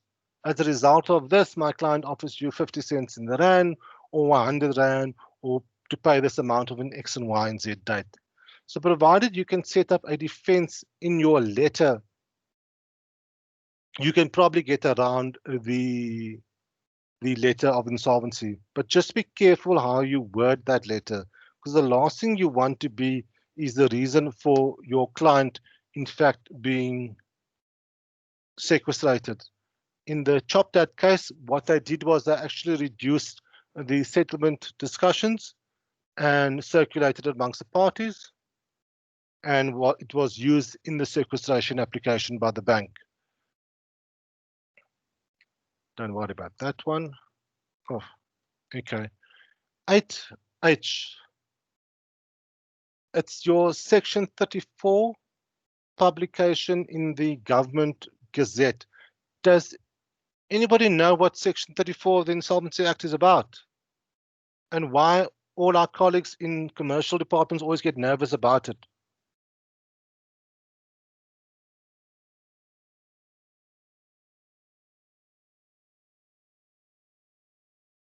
Anybody want to take a chance at it? Why is section 34 so important from a commercial point of view? And why do our colleagues in commercial always get very nervous about it?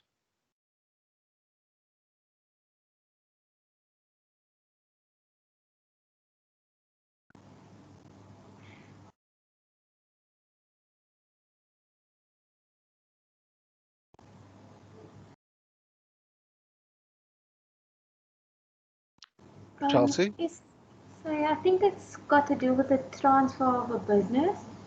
Yeah. It's basically where you transfer your business, and then after that, I think you're unable to pay your debt. So the new owner of the business becomes liable, or they can sequestrate him. Or I'm not sure. I'm not 100% sure. Okay, you close. Andy, do you want to have a go at it? If you are going to sell your business prior to sequestration, there's a period of time prior to sequestration. You need to publish that so that your creditors are aware of the sale of your business. Section 34 is the first requirement is that you need to be a trader. So you need to be in the business of buying and selling. So if you are a trader and you dispose of your business or a part of your business, if you are sequestrated within 6 months and you haven't published in the Government Gazette, the transaction gets set aside. So what you have to do is that if you are a trader and you sell part of your business, you have to publish in the Government Gazette, giving the parties notice that you are going to be disposing of your business when the transaction will take place, and that allows all creditors to come and seek payment from you as soon as the publication is given effect to. If you don't publish in the Government Gazette and you've sold your business and you are then sequestrated, the trustee steps into your shoes and he sets aside the transaction. The transaction is void. It's not voidable, it is void. It simply did not take place. So in the event that there was a disposal of the business for, let's say, 20 million rand, the purchaser pays the 20 million. Let's say I'm the seller. I sell my business. The purchaser pays me the 20 million. I get sequestrated.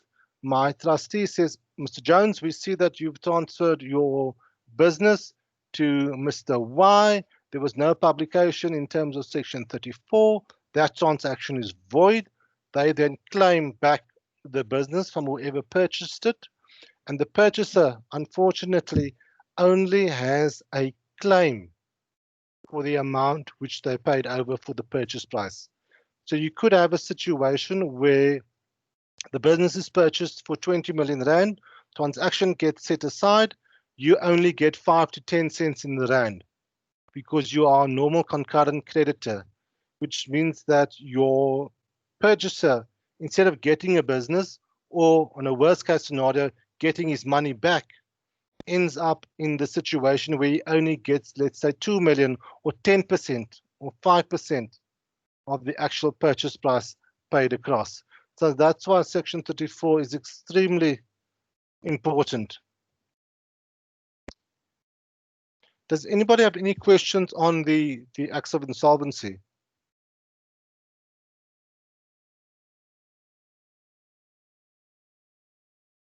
If you can't prove an act of insolvency, then you also need to give information as to the liabilities exceeding the assets.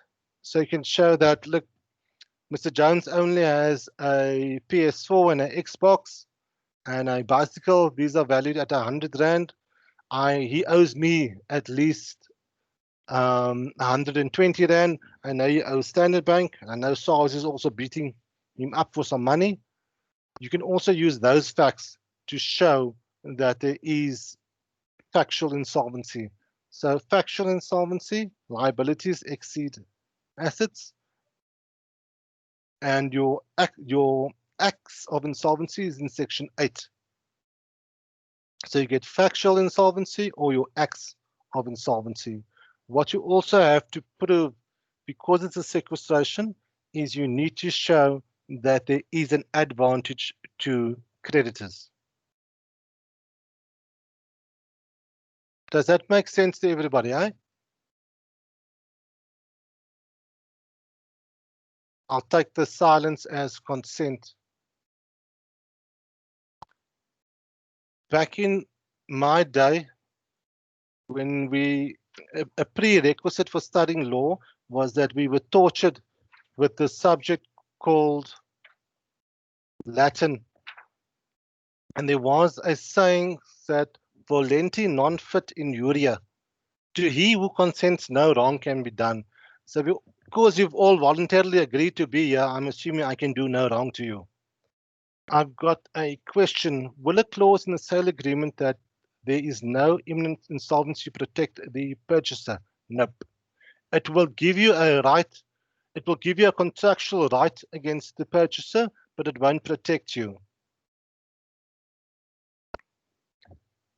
So you need to do the Section 34 publication.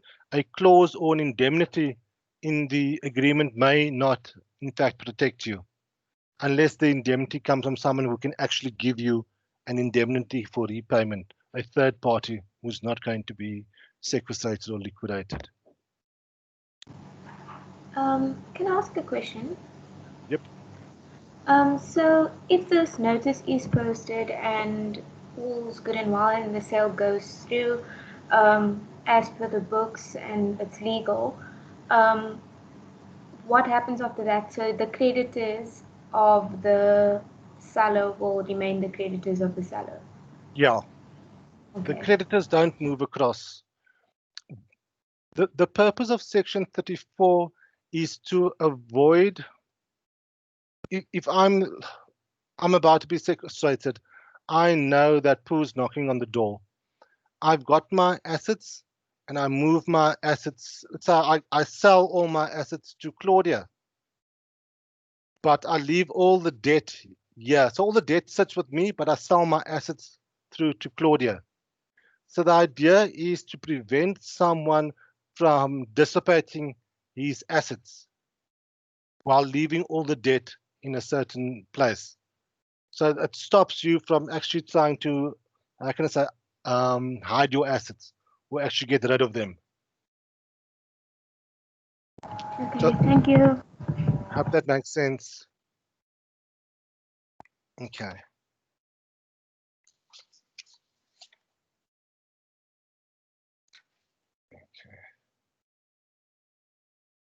Okay, how do we go about this bringing an application for sequestration?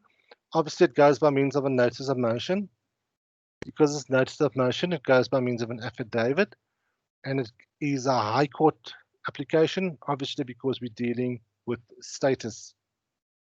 As the applicant, you need to, if you are a company and an individual is deposing on behalf of the company, they need to allege that they are duly authorized by the company to depose to the affidavit.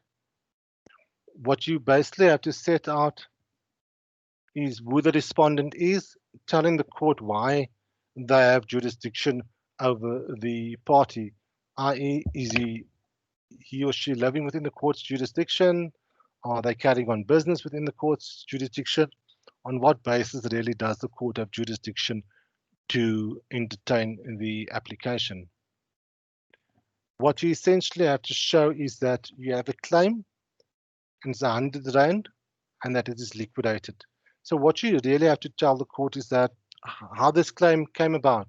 So you'll say that on 17 July 2020, I entered into an agreement with Mr. Jones in terms of which Mr. Jones agreed to purchase my bicycle for 100 Rand. I duly delivered the bicycle to Mr. Jones on the 18th of July, but despite various demands, Mr. Jones has refused and have failed to pay me the 100 Rand which is due and owing to me. In fact, on question mark date, comma, Mr. Jones addressed a letter to me in terms of which he advised that he was unfortunately unable to pay the amount due as he had recently been unemployed. Stop. I submit that the aforementioned constitutes an act of insolvency as envisaged in section 8G, 8E of the Insolvency Act. I also submit that there will be an advantage to creditors if Mr. Jones is sequestrated, as there are no secured creditors in Mr. Jones' estate, and that the full free residue of Mr. Jones' estate can be utilized to pay the costs of the liquidation, as well as to ensure that there is a dividend payable to creditors. In addition, it will also ensure that Mr. Jones is no longer able to go out into the world and contract and incur further debt. All that you need to show is you need to show you're an applicant, you need to show that you have a claim, what your act of insolvency that you're relying on, or if you are not relying on an act of insolvency, that you are relying on the fact that he is de facto insolvent, and you need to show that there is some advantage to creditors, which can be anywhere between 5 to 10 cents in the rand. Once you issue the application, you need to lodge a copy of the application with the master together with the bond of security. In Cape Town, I know the master would prepare the master's report. In Joburg, we don't actually have a report prepared by the master. We just actually make the allegation. The master's report is only valid for 10 days. Then once you've issued the application, you need to serve copies on the master, which you will normally take a walk down to the master's office, serve it by hand on the master. You will serve it then on the employees, SARS, the debtor. If he's married in community of property, you serve on the other spouse.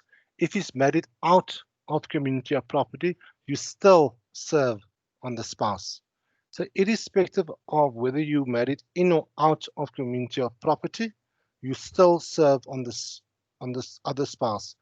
If you're married out of community of property, you serve on the solvent spouse because the solvent spouse is an interested party. So although no relief is essentially being sought against the solvent spouse married out of community of property, you serve on them because they have an interest in the matter. Diane's asked, what is the master's report? A master's report is a document which is prepared by the master's office, which basically states that there's an application for the sequestration of the estate. the master has no objections to the sequestration order being granted, and the sufficient security has been lodged with the master to defray any costs.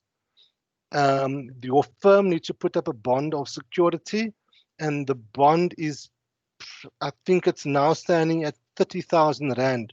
You need to put up a bond of security. I'm just going through your notes here to see whether I can actually find a bond of security that they've actually put in. I can't. If you look at page 106,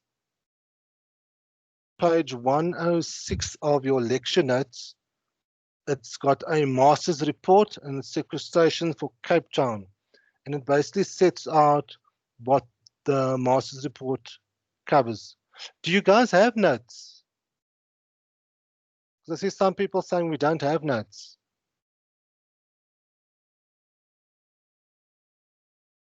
So you don't have,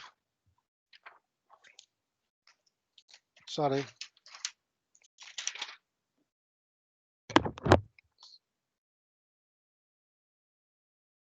Sure. That makes this quite difficult doing this if you you don't have any document to really look at. Wow.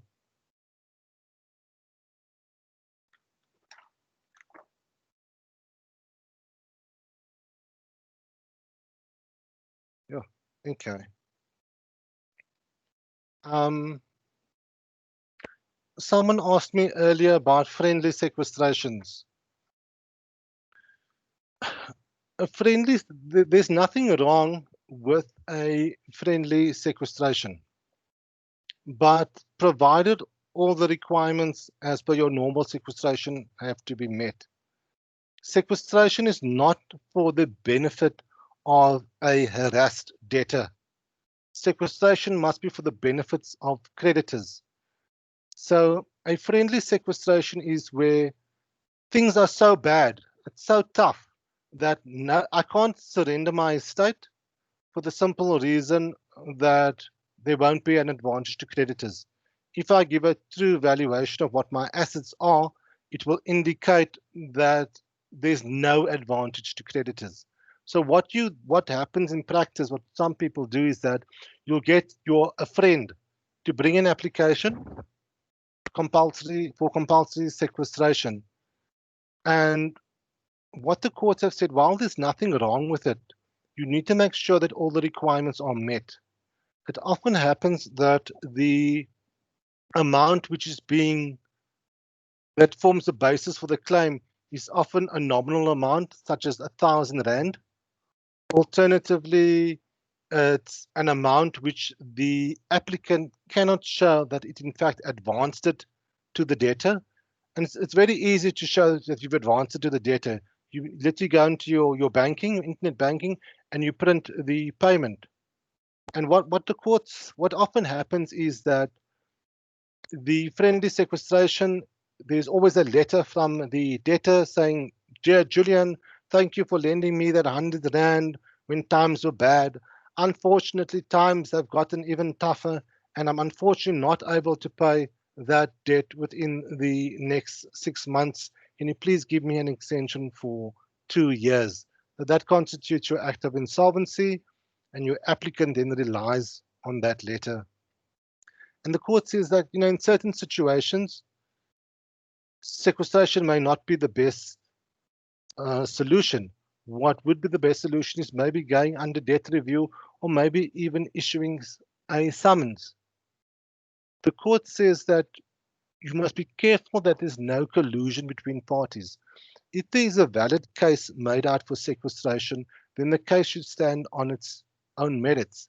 And what has often happened is that the courts have seen applications where, as in the Bartman case that's on your screen now, where it's a nominal amount which has been advanced, 1,000 Rand, and that there's no actual proof put forward that the money was actually advanced.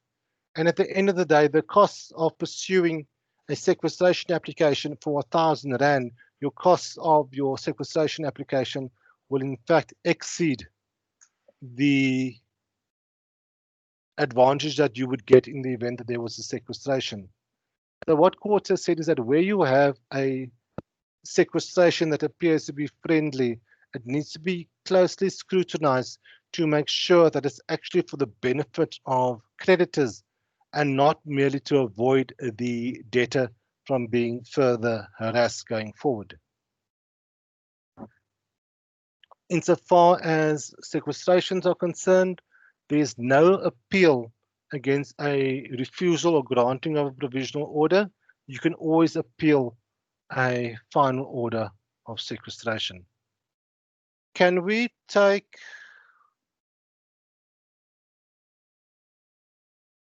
okay, someone's asked a question. In light of Bartman case, why is the limit as low as 100 Rand then?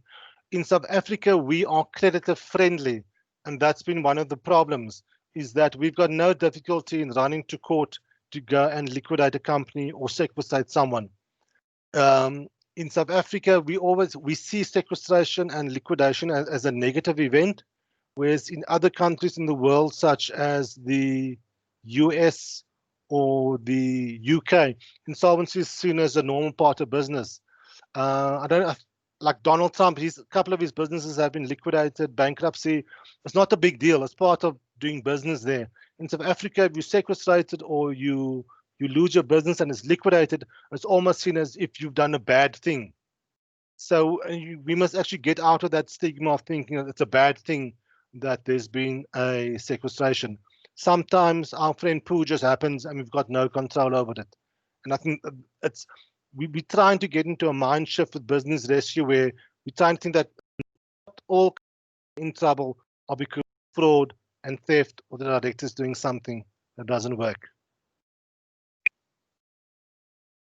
Brandon, someone's asking if your link works. Guys, it's 10:33. Do you mind if we take another 10-minute break and come back here at 10:43? Sorry, does anybody have any questions?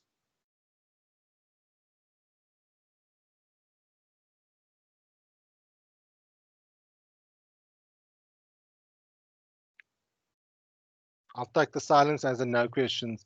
Okay, guys, I'll see you back at 10:43. If you've got any questions or anything, just drop it in the chat box and I'll pick it up in 10 minutes time.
Hi guys.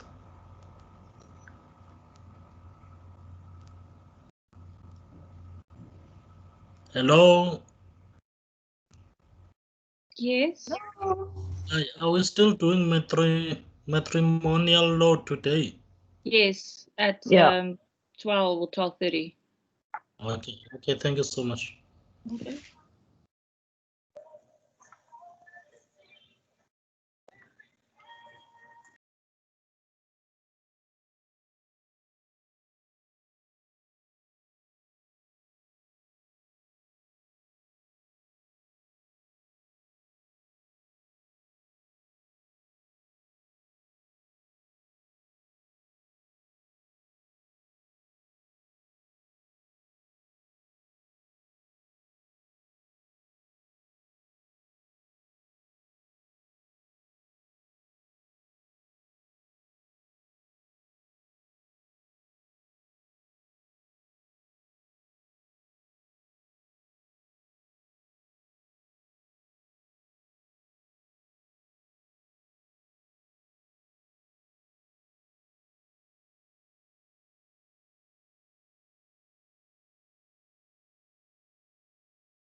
Okay. Can I start, or should I just give another extra minute?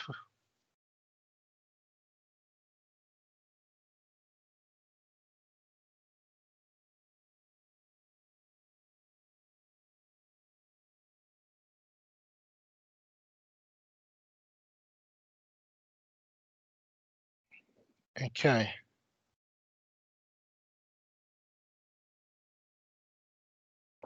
One of the, obviously it's not the greatest thing to be sequestrated, and there's certain effects that a sequestration order actually has on you. Essentially, all your property vests in the hands of the Master of the High Court, and then it goes into the hands of your trustee, and eventually to the final trustee. Trustee's job is basically to dispose of all your assets and to distribute the funds to all your creditors. One of the effects of sequestration is obviously that you cannot be a director, you cannot be an accountant if you are sequestrated, and you cannot be a member of parliament. And that was probably one of the reasons why Julius Malema was quite concerned about potentially being sequestrated, as it would take him out of politics. So if you're married in community of property, obviously the joint estate is sequestrated, and the trustee gets to deal with both assets, with both spouses' assets, because there's only one estate. Where you are married out of community of property, so you've got an ANC, and what's mine is mine, what yours is yours. In terms of the Insolvency Act, if I am sequestrated, even though I am married out of community of property, the assets that belong to my wife, let's say her car also vests in the trustee. So even though we married out of community of property, my wife's car also vests in the trustee. And my wife would have the burden or the onus of showing that she actually acquired that vehicle with her own money, and it's not money that came from me. So section 21 actually has a very broad effect. So spouses married out of community of property, the Insolvency Act still has an effect on you. One of the inheritance and insolvency, you cannot in your will make a provision that in the event that my son is sequestrated, that the legacy, whatever I'm leaving to him, will not form part of his estate. You can't exclude it, and it will automatically fall within his estate.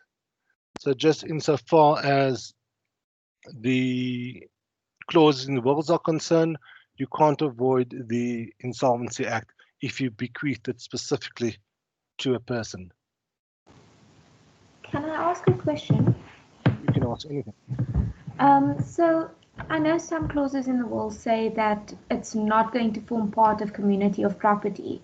So if you're married in community of property and your spouse's estate gets sequestrated, in that regard, would your property be protected? In this case, ex parte getting, where it says you married in community of property, we can have a separate estate which does not form part of the joint estate. A property can be donated so that it does not form part of the joint estate. If the joint, in the Badenhorst case, says if the joint estate is sequestrated, that part of the separate estate was also available to creditors in a sequestration. So even if you had your separate estate, you could be liable to your creditors. My advice to clients always is to put it into a trust and make the trust a discretionary trust, just as to avoid being called into having those assets form part of the insolvent estate. All right, thank you. Pleasure. Okay, I hate rehabilitations.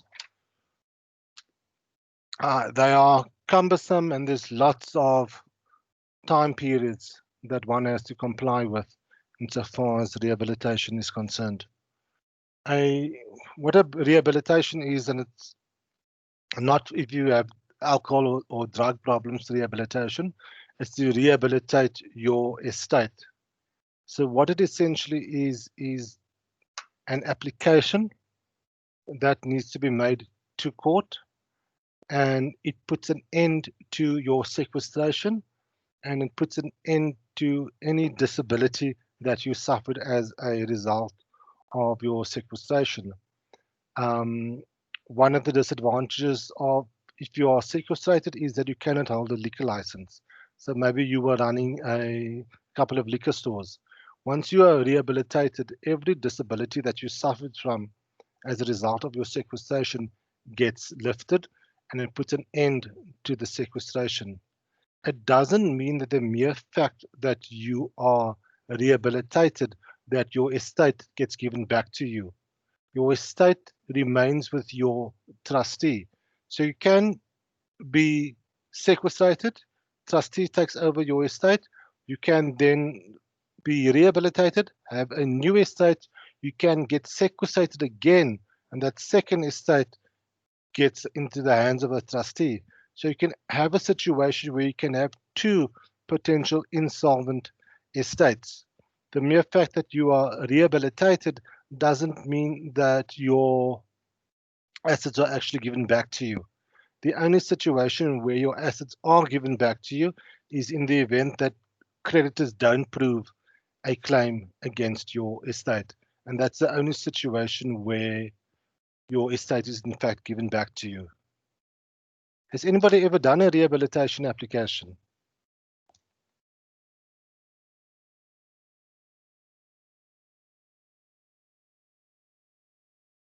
I'm not sure whether to take the silence as a no.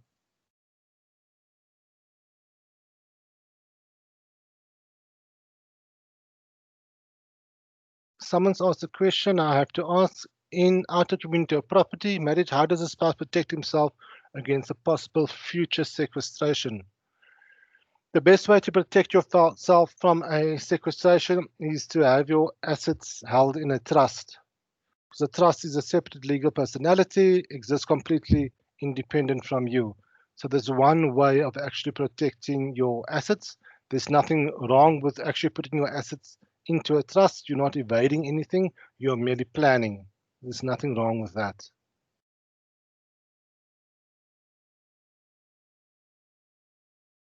Okay, who can apply to be rehabilitated?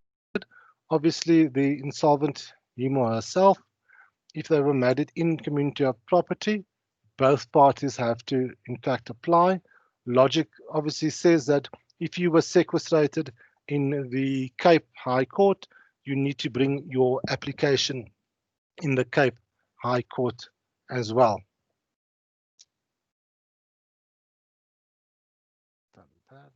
Okay. There's this thing called a statutory composition by creditors. So this is one of the bases upon which you can bring an application to court. I hate rehabilitations because they are cumbersome. There's so many time periods. What I want you to remember from this, or take away from this, is the various time periods that are applicable. So you will see that we speak about 3 weeks clear notice. We'll talk about 6 weeks clear notice. We'll talk about 4 years, and just try to remember the time periods for this section. So what happens with the statutory composition? If I can just explain it to you. I get rehabilitated. I get sequestrated. Proofs knock on the door. I am sequestrated. Let's see. My brother says that, sure, Julian, it's not a good idea that you are sequestrated as an attorney, you obviously can't practice. I will advance you an amount of money which will allow you to pay creditors in your estate at least 50 cents in the rand.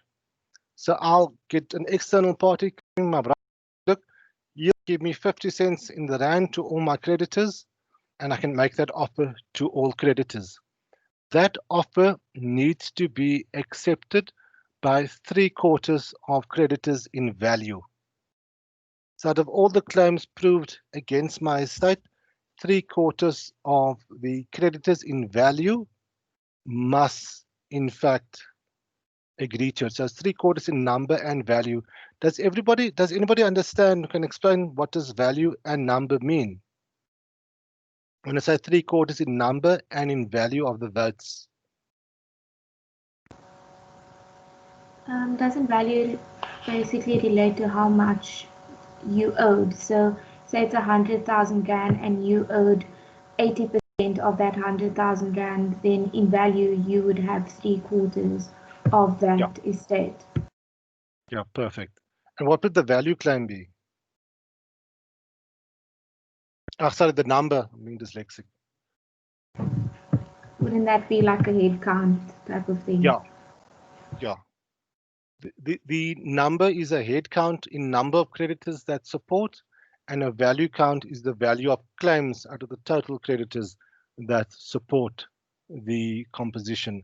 So it basically means that after I've been sequestrated, I can ask the trustee to make a proposal to all my creditors, advising them that I will pay them 50 cents in the rand, and whether they will on that basis agree to my rehabilitation. So this sort of application can be made at any time after you've been sequestrated and after the first meeting of creditors. Your time period here for giving notice is 3 weeks in the Government Gazette and 3 weeks notice to the trustee. So let's say write a letter to the trustee giving notice that you intend to apply for the rehabilitation of your estate, and will cause a publication of a Form 6 in the Government Gazette.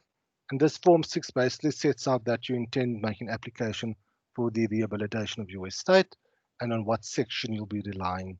And the section will be section 119 of the Insolvency Act. Other options of applying is in terms of section 124.2. So the time periods here are you can only make the application after 12 months of the account being confirmed. The account that reference is being made to is the liquidation and distribution account. So once your estate is sequestrated, your trustee is appointed. Your trustee's obligation is to administer the estate and to distribute it. He needs to prepare a liquidation and distribution account within 6 months after being appointed.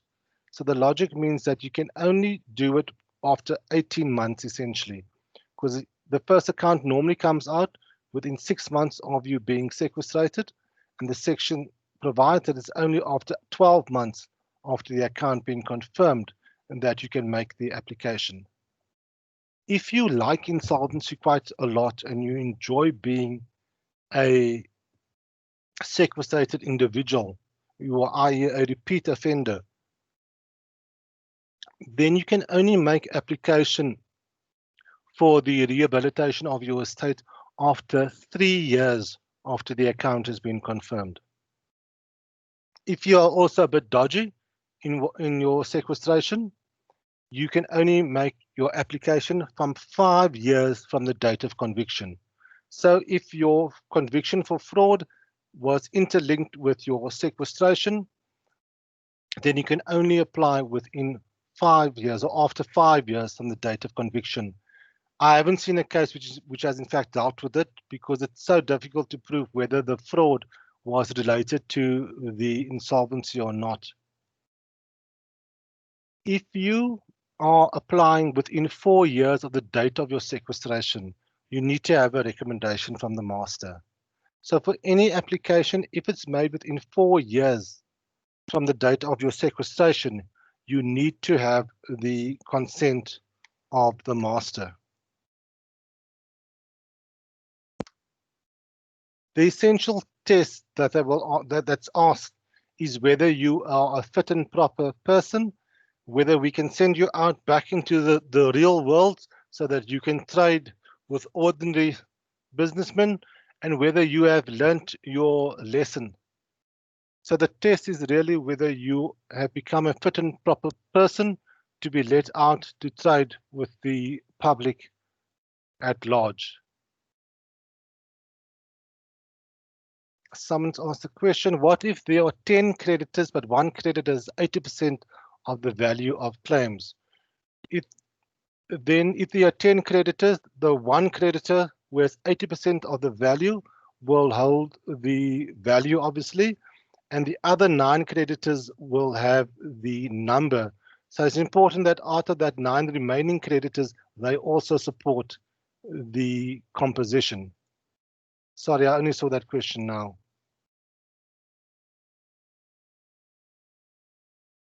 So where you applying in terms of section 124.2, you are not a repeat offender, your account has been confirmed, you then have to give 6 weeks notice to the master and to the trustee, and you have to also apply or advertise, in the Government Gazette, not less than 6 weeks before making the application. So what I want you to note from this section is that we're talking about, I just want you to take note of the various time periods: 12 months, 3 years, fraud, 5 years from date of conviction, master's report always needed if within 4 years, and you have to give 6 weeks notice.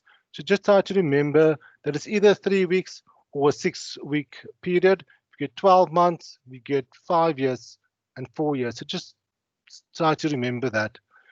The ad or the notice that you have to publish in the Government Gazette is referred to as a Form 6 notice. And this basically sets out all the information which the public at large can decide on whether you should be allowed to in fact go out there and trade with normal people. What this form also does is that it sets out all the requirements that you need in order to bring an application for rehabilitation.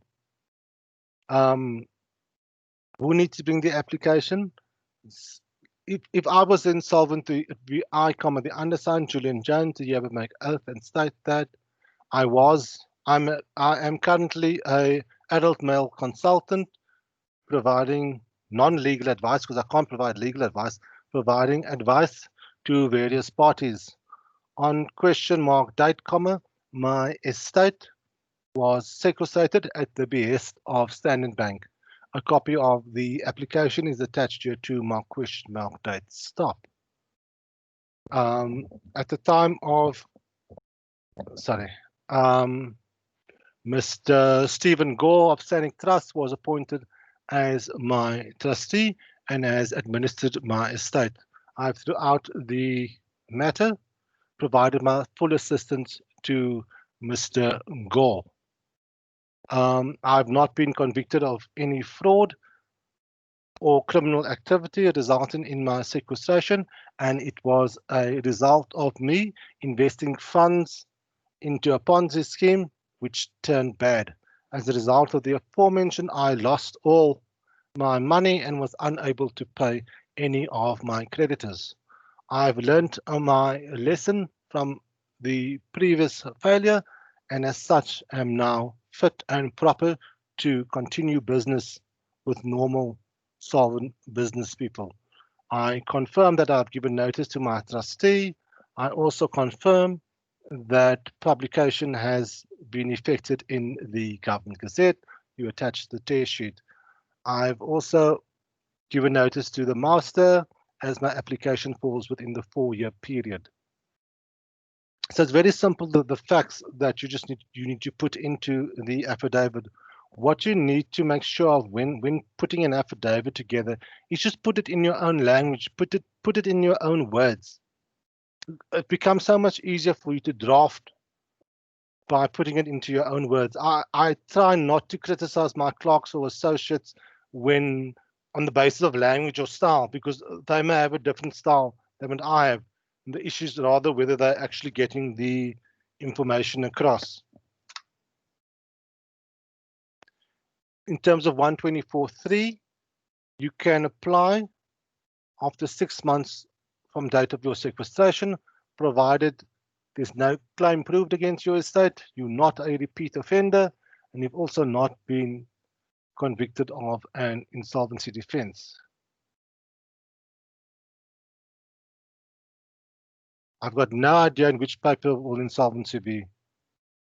Is it not in your general paper? I'm not too sure. That's one of the questions.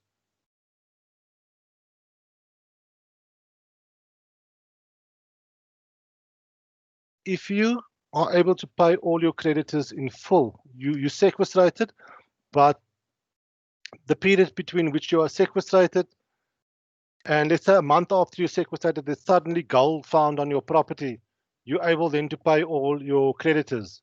On that basis, you can bring an application in terms of 124.5. If all else fails and you really don't want to bring an application, you are automatically rehabilitated within 10 years from being sequestrated.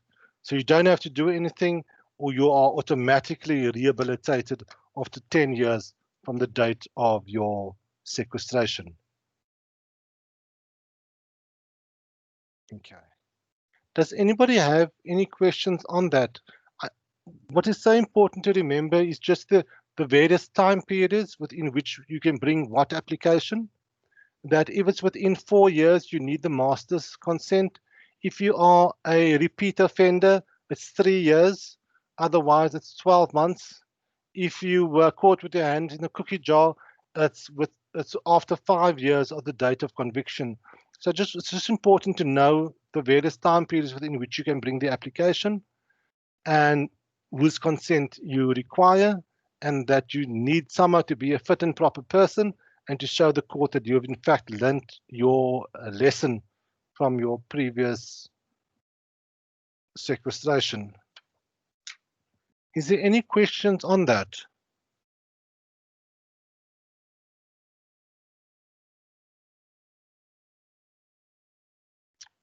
I think I should take the silence as a no questions. One of the things that in the event that you find previous exam questions on insolvency or business rescue or those things, and you want me to deal with it in the next session, just scan it or email it to me so that I can actually deal with it in the next session. Someone made a statement, so someone can be a repeat offender and just keep doing it, leaving creditors high and dry each time. Yep, we have certain debtors. We at the banks, I do a lot of work for Absa Bank, and we refer to them as professional insolvents, where the entire life they remain insolvent.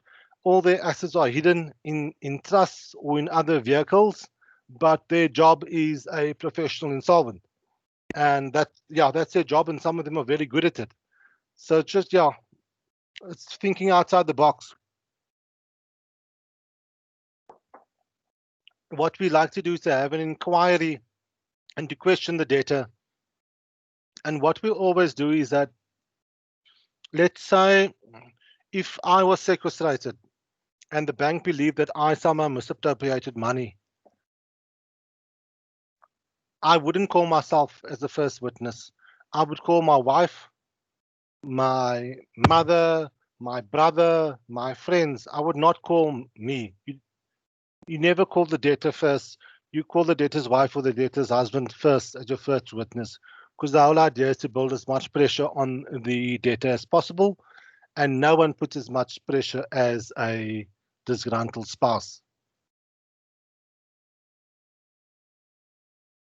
Will it show on your credit record, though, as 3 insolvency or just 1? It should show as 3 because you have separate estates and each estate can be sequestrated. So you can have more than one insolvent estate at a time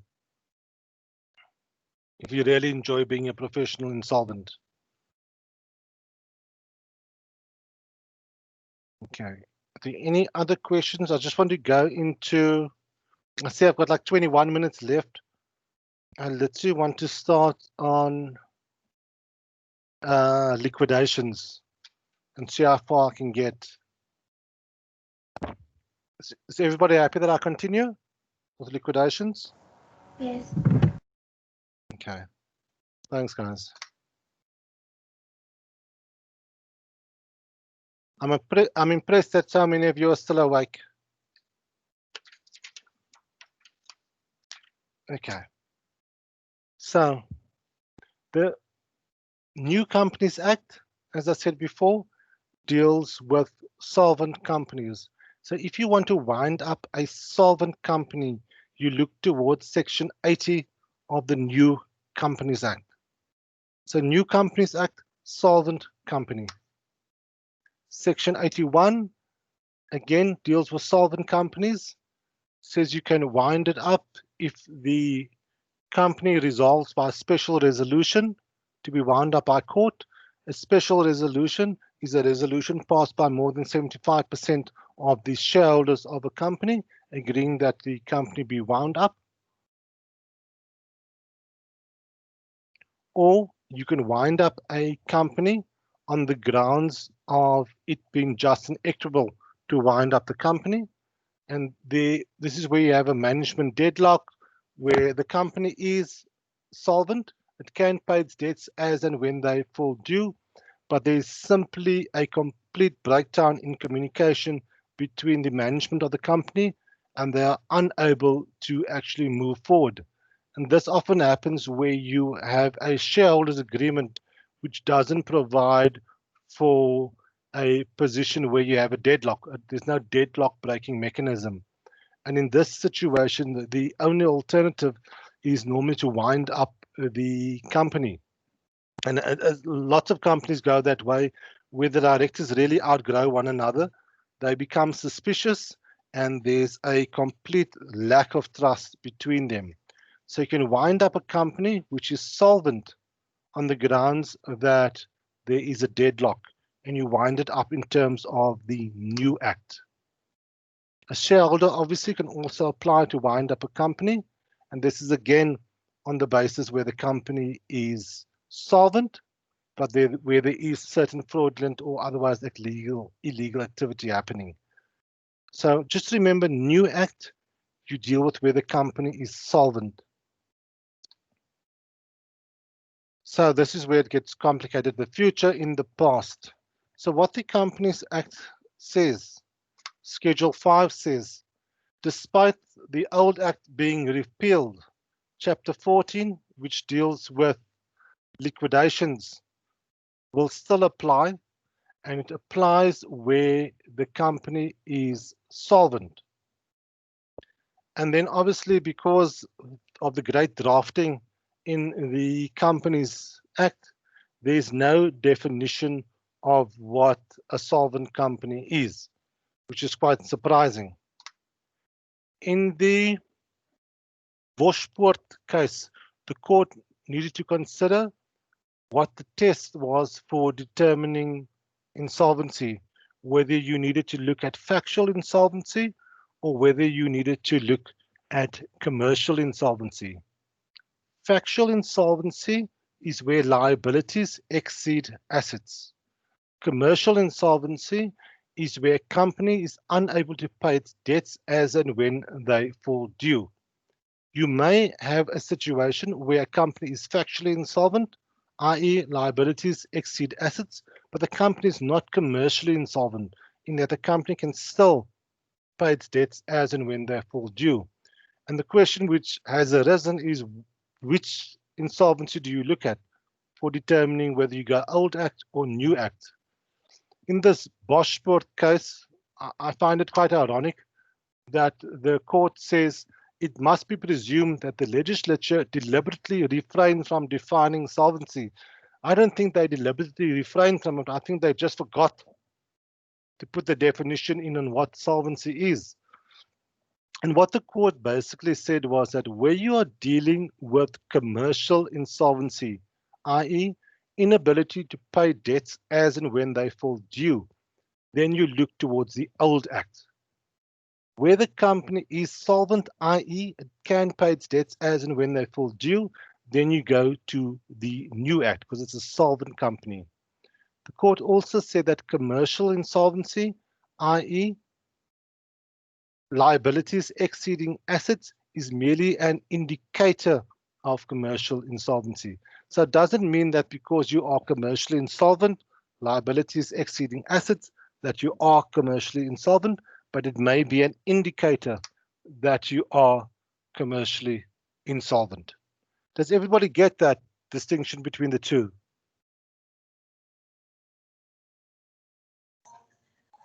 Yes. Okay, thanks guys. I'm just checking if everybody's still awake as well. Okay. So there's two types of surrenders, voluntary surrenders of a company. So you can have a surrender in terms of Section 80 of the new Act, and this is where you have a solvent company, and you can have a surrender where the company is insolvent, and that's dealt with the old Companies Act. So with a voluntary liquidation, the termination, sorry, the language is often confusing. You can have a voluntary liquidation, which is either a members winding up. So this is where where it's shareholders. Alternatively, you can have a voluntary winding up, which is a creditors voluntary winding up. Where it is a creditors voluntary winding up, your resolution needs to state that it's a creditors voluntary winding up. I'm just trying to explain this. So I always found this difficult to explain. So a voluntary liquidation, the board, the shareholders wake up, we realize that we're just tired of doing business together. We're tired of one another. The company is solvent. We then pass a resolution saying, look, we're actually tired of it. The company is solvent. We want to wind the company down, and we're going to appoint Andy as our liquidator.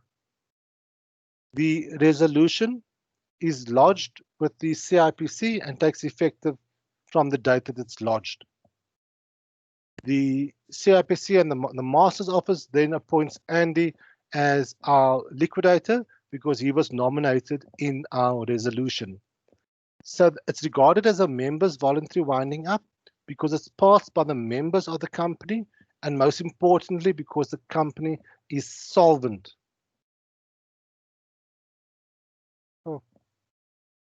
Where it is a creditor's voluntary winding up, and I'm just gonna skip the slide, so I'd rather just have you listen to me.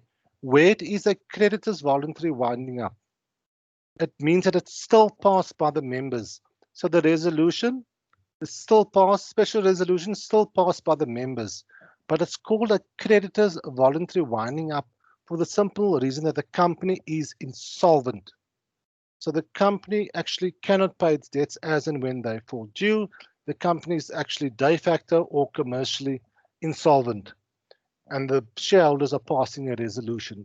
So it's the same shareholders in a members and in a creditors voluntary winding up that pass the resolution. The only difference is that in a creditors voluntary winding up, the company is in fact insolvent. So the company cannot pay all its debts as and when they fall due. And because the company is insolvent, the shareholders aren't allowed to in fact nominate a liquidator in their resolution to take the appointment. Once the resolution is passed, it needs to be lodged with the CIPC, and then a copy goes to the master, who will eventually appoint a liquidator, yes. All I want you to understand from that section is the difference between a creditor's voluntary winding up and a member's voluntary winding up. The same resolution still passed by the shareholders. In the one, the company is insolvent, and the other one, the company is solvent. And it's effective from the date of passing the resolution and the day that the resolution is actually registered, sorry, at CIPC. Did everybody get that one? I've seen back in the day, they've often asked the question about the differences between voluntary and members and Can you please repeat, sir? Oh, yeah. So which part would you like me to repeat? Okay. With a winding up, it can be done by the shareholders. So voluntary winding up is done by shareholders who pass a resolution. Members is another word for shareholders. Where the Act speaks about members, it in fact is a shareholder. So where the company is commercially insolvent, i.e. the company can't pay its debts as and when they fall due, the shareholders will pass the resolution placing the company into liquidation and registering that resolution with CIPC and with the master. Because the company is insolvent, the shareholders cannot nominate a liquidator in a creditor's voluntary winding up. Where the company is solvent, i.e. it's able to pay debts as and when it falls due, the members, i.e. shareholders, pass a special resolution in terms of which they agree to wind up the company and in terms of which they also appoint a liquidator. The resolution is only effective once it is in fact lodged with the master of the High Court.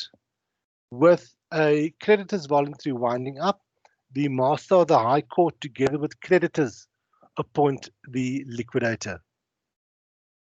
So just know what the difference is and who appoints the liquidator and why it's called a creditors and why the one is called a members. It's still a resolution passed by the same shareholders. It's just the company finds itself in a very different financial position. I hope that makes a bit more sense. If Thank not, you. I don't mind trying to explain it again. Okay.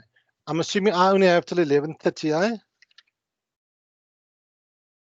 Oh, okay. Liquidations of companies. There's two ways of liquidating company. The one is obviously an application to court. You can only apply to liquidate a company in a court where either the company has its registered address, alternatively where the company has its principal place of business. So because it's a company, you can only liquidate a company in the High Court. You cannot bring a liquidation in the Madge Court. If you want to liquidate a company, you either have to be a creditor, i.e. you must be owed 100 Rand or more, and it must be a liquidated amount sounding in money. You can, as a member, i.e. shareholder, also liquidate a company, but then you must be a member for a period of at least 6 months.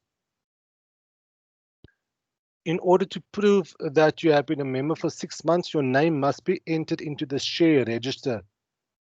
So one of the first things you'll do is actually, if we want to dispute the local standard of a member launching an application, we'll normally call on them to produce the share register. And if their name is not reflected in the share register, then they don't have the locus standi to launch a liquidation application. With a member or shareholder, there's also very limited grounds upon which a shareholder can launch an application to wind up a company. Don't worry about that one. So a shareholder can go on the grounds of just and equitable. It can go on the grounds that the company has not commenced business, that it's a public company, the members are less than 7, or that the share capital has been lost. Creditors can go on any grounds, any of those grounds reflected there to wind up a company. The normal grounds that a creditor will launch an application to wind up a company is where the company is unable to pay its debts as described in section 345 of the Companies Act, alternatively where it is just and equitable. Has anybody ever had to go and serve a Section 345 letter?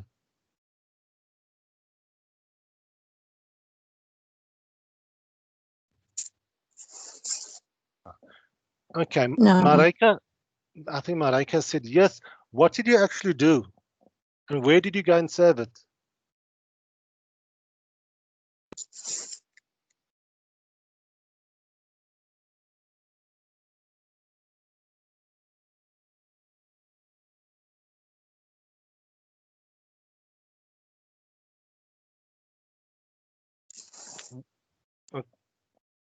Marika, are you going for it? Ah, okay. With the Section 345 letter, the letter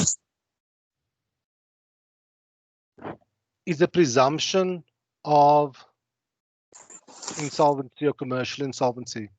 So what the letter basically says, I just want to find it. Oh, sorry.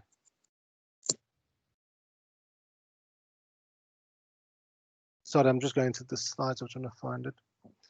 A Section 345 letter of demand is a letter that needs to be delivered to the company's registered address, and it needs to be served on the company at its registered address. And the letter basically says that we act on behalf of Mr. Julian Jones. Our aforementioned client advises us that you are indebted to him in the amount of 45,000 Rand. Kindly effect payment within 3 weeks hereof, failing which we will institute liquidation proceedings. This is to kindly take note that in the event that you fail or neglect to compromise the amount within the period of 3 months from receipt hereof, you will be deemed to be commercially insolvent. So what the letter does is it allows you to create that act of insolvency. The letter needs to be served at the registered address. So if you go to Jones Incorporated, you're going to, let's say you're going to Mall of Africa up here, and you know that I trade from Mall of Africa, but as you drive into Mall of Africa, you see, hey, but there's Jones Inc. across the road, and you go serve across the road at another address. Because you have not served at the registered address, your Section 345 notice is invalid. So if you go to serve on Jones Incorporated, you get to the building where, let's say I'm supposed to be trading at 2 Long Street in Cape Town. That's my address. You get to 2 Long Street in Cape Town, and the security guard says Jones Incorporated, they were on the 18th floor at 305. They're no longer there. Because the 18th floor and room 305 is still my registered address, the letter of demand in terms of Section 345 still has to be attached to the premises. So it doesn't matter that no one's there, that no one's going to receive it. The obligation is to actually attach that letter to either the door or to put it on a rock or something. The requirement is that it needs to be left at the registered address. If you're not able to do the Section 345 letter of demand, you need to somehow convince the court that the company is commercially insolvent. And this means potentially looking at past financial statements of the company to show that the company is not a going concern. It hasn't been able to pay its debts in the last 3 to 4 years. You could also potentially refer to any judgments granted against the company by other parties and use that in your case to actually show that, look, the company, although we don't have a 345 commercial insolvency letter, we are able to show that the company is commercially insolvent, especially where the company writes to you and says, look, we're in trouble. We need an opportunity to renegotiate our debts and to give us some runway to sort ourselves out. That letter would be an indicator that the company is in fact commercially insolvent. For liquidation applications, you do not have to show advantage to creditors.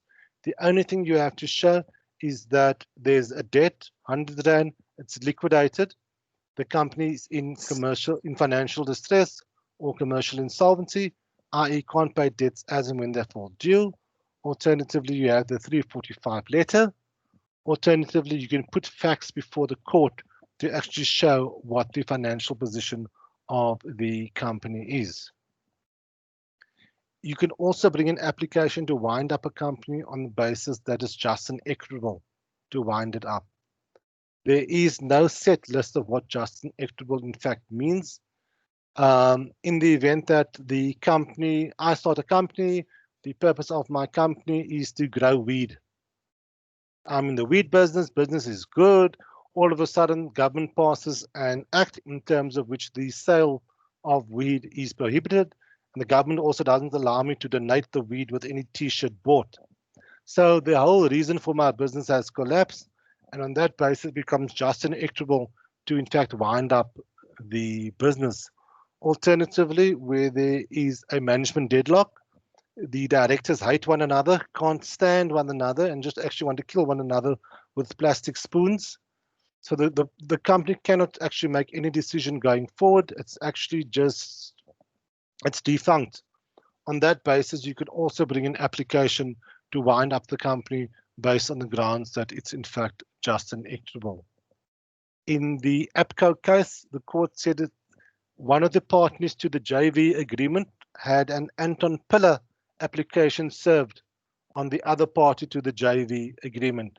And the court said, well, as soon as you start serving Anton Pillar applications on one another, it clearly shows that there's a complete breakdown of communication and trust between the parties, especially where the shareholding is 50-50. And on that grounds, the court was willing to, in fact, wind up the company on the basis of just and equitable. Do you have 5 minutes for me that I can finish this, or do you just want me to pick this up when we meet again next month?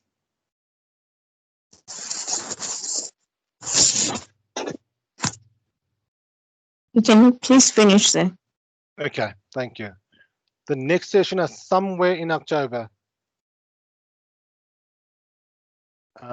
The same thing happened in the Kia Intertrade case, where the one division was allegedly stealing money from the other division, and the court said, well, the relationship between the two parties has broken down completely.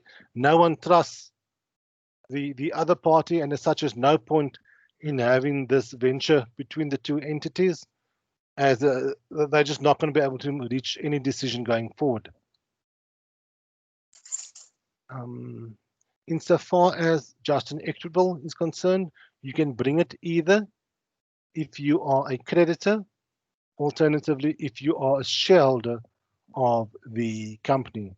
So as I said before, to bring an application as a shareholder, you need to be a shareholder for at least 6 months of the company. If you're not, you need to hope that you are a creditor of the company in order that you can in fact launch the application. What liquidation is concerned about is commercial insolvency. It's the ability to pay debts as and when they fall due for payment. So we don't have the concept of commercial insolvency in sequestration. Commercial insolvency applies to companies. So with a company, we're not concerned how much assets it has. We're more concerned about the liquidity of the business, the ability of the business to pay its debts as and when they fall due. If we use the de facto or assets v liability test, most companies on the JSE would actually be regarded as insolvent. Don't worry about that one. Insofar as liquidation applications are concerned, the court always has a discretion as to whether to grant it. So even though you may prove all the elements for a liquidation, the court always has a discretion as to whether to allow it or not. And especially now with business rescue being out there, most companies that should go into liquidation are in fact now going into business rescue. As I said before, urgency in Cape Town, urgency is a matter of course. You bring the application, it's regarded as urgency. In Joburg, you need to be dying on the court steps in order for there to be some sort of urgency. The one thing that we do have in Joburg, I'm not sure whether you guys have it in Cape Town yet, is the commercial court.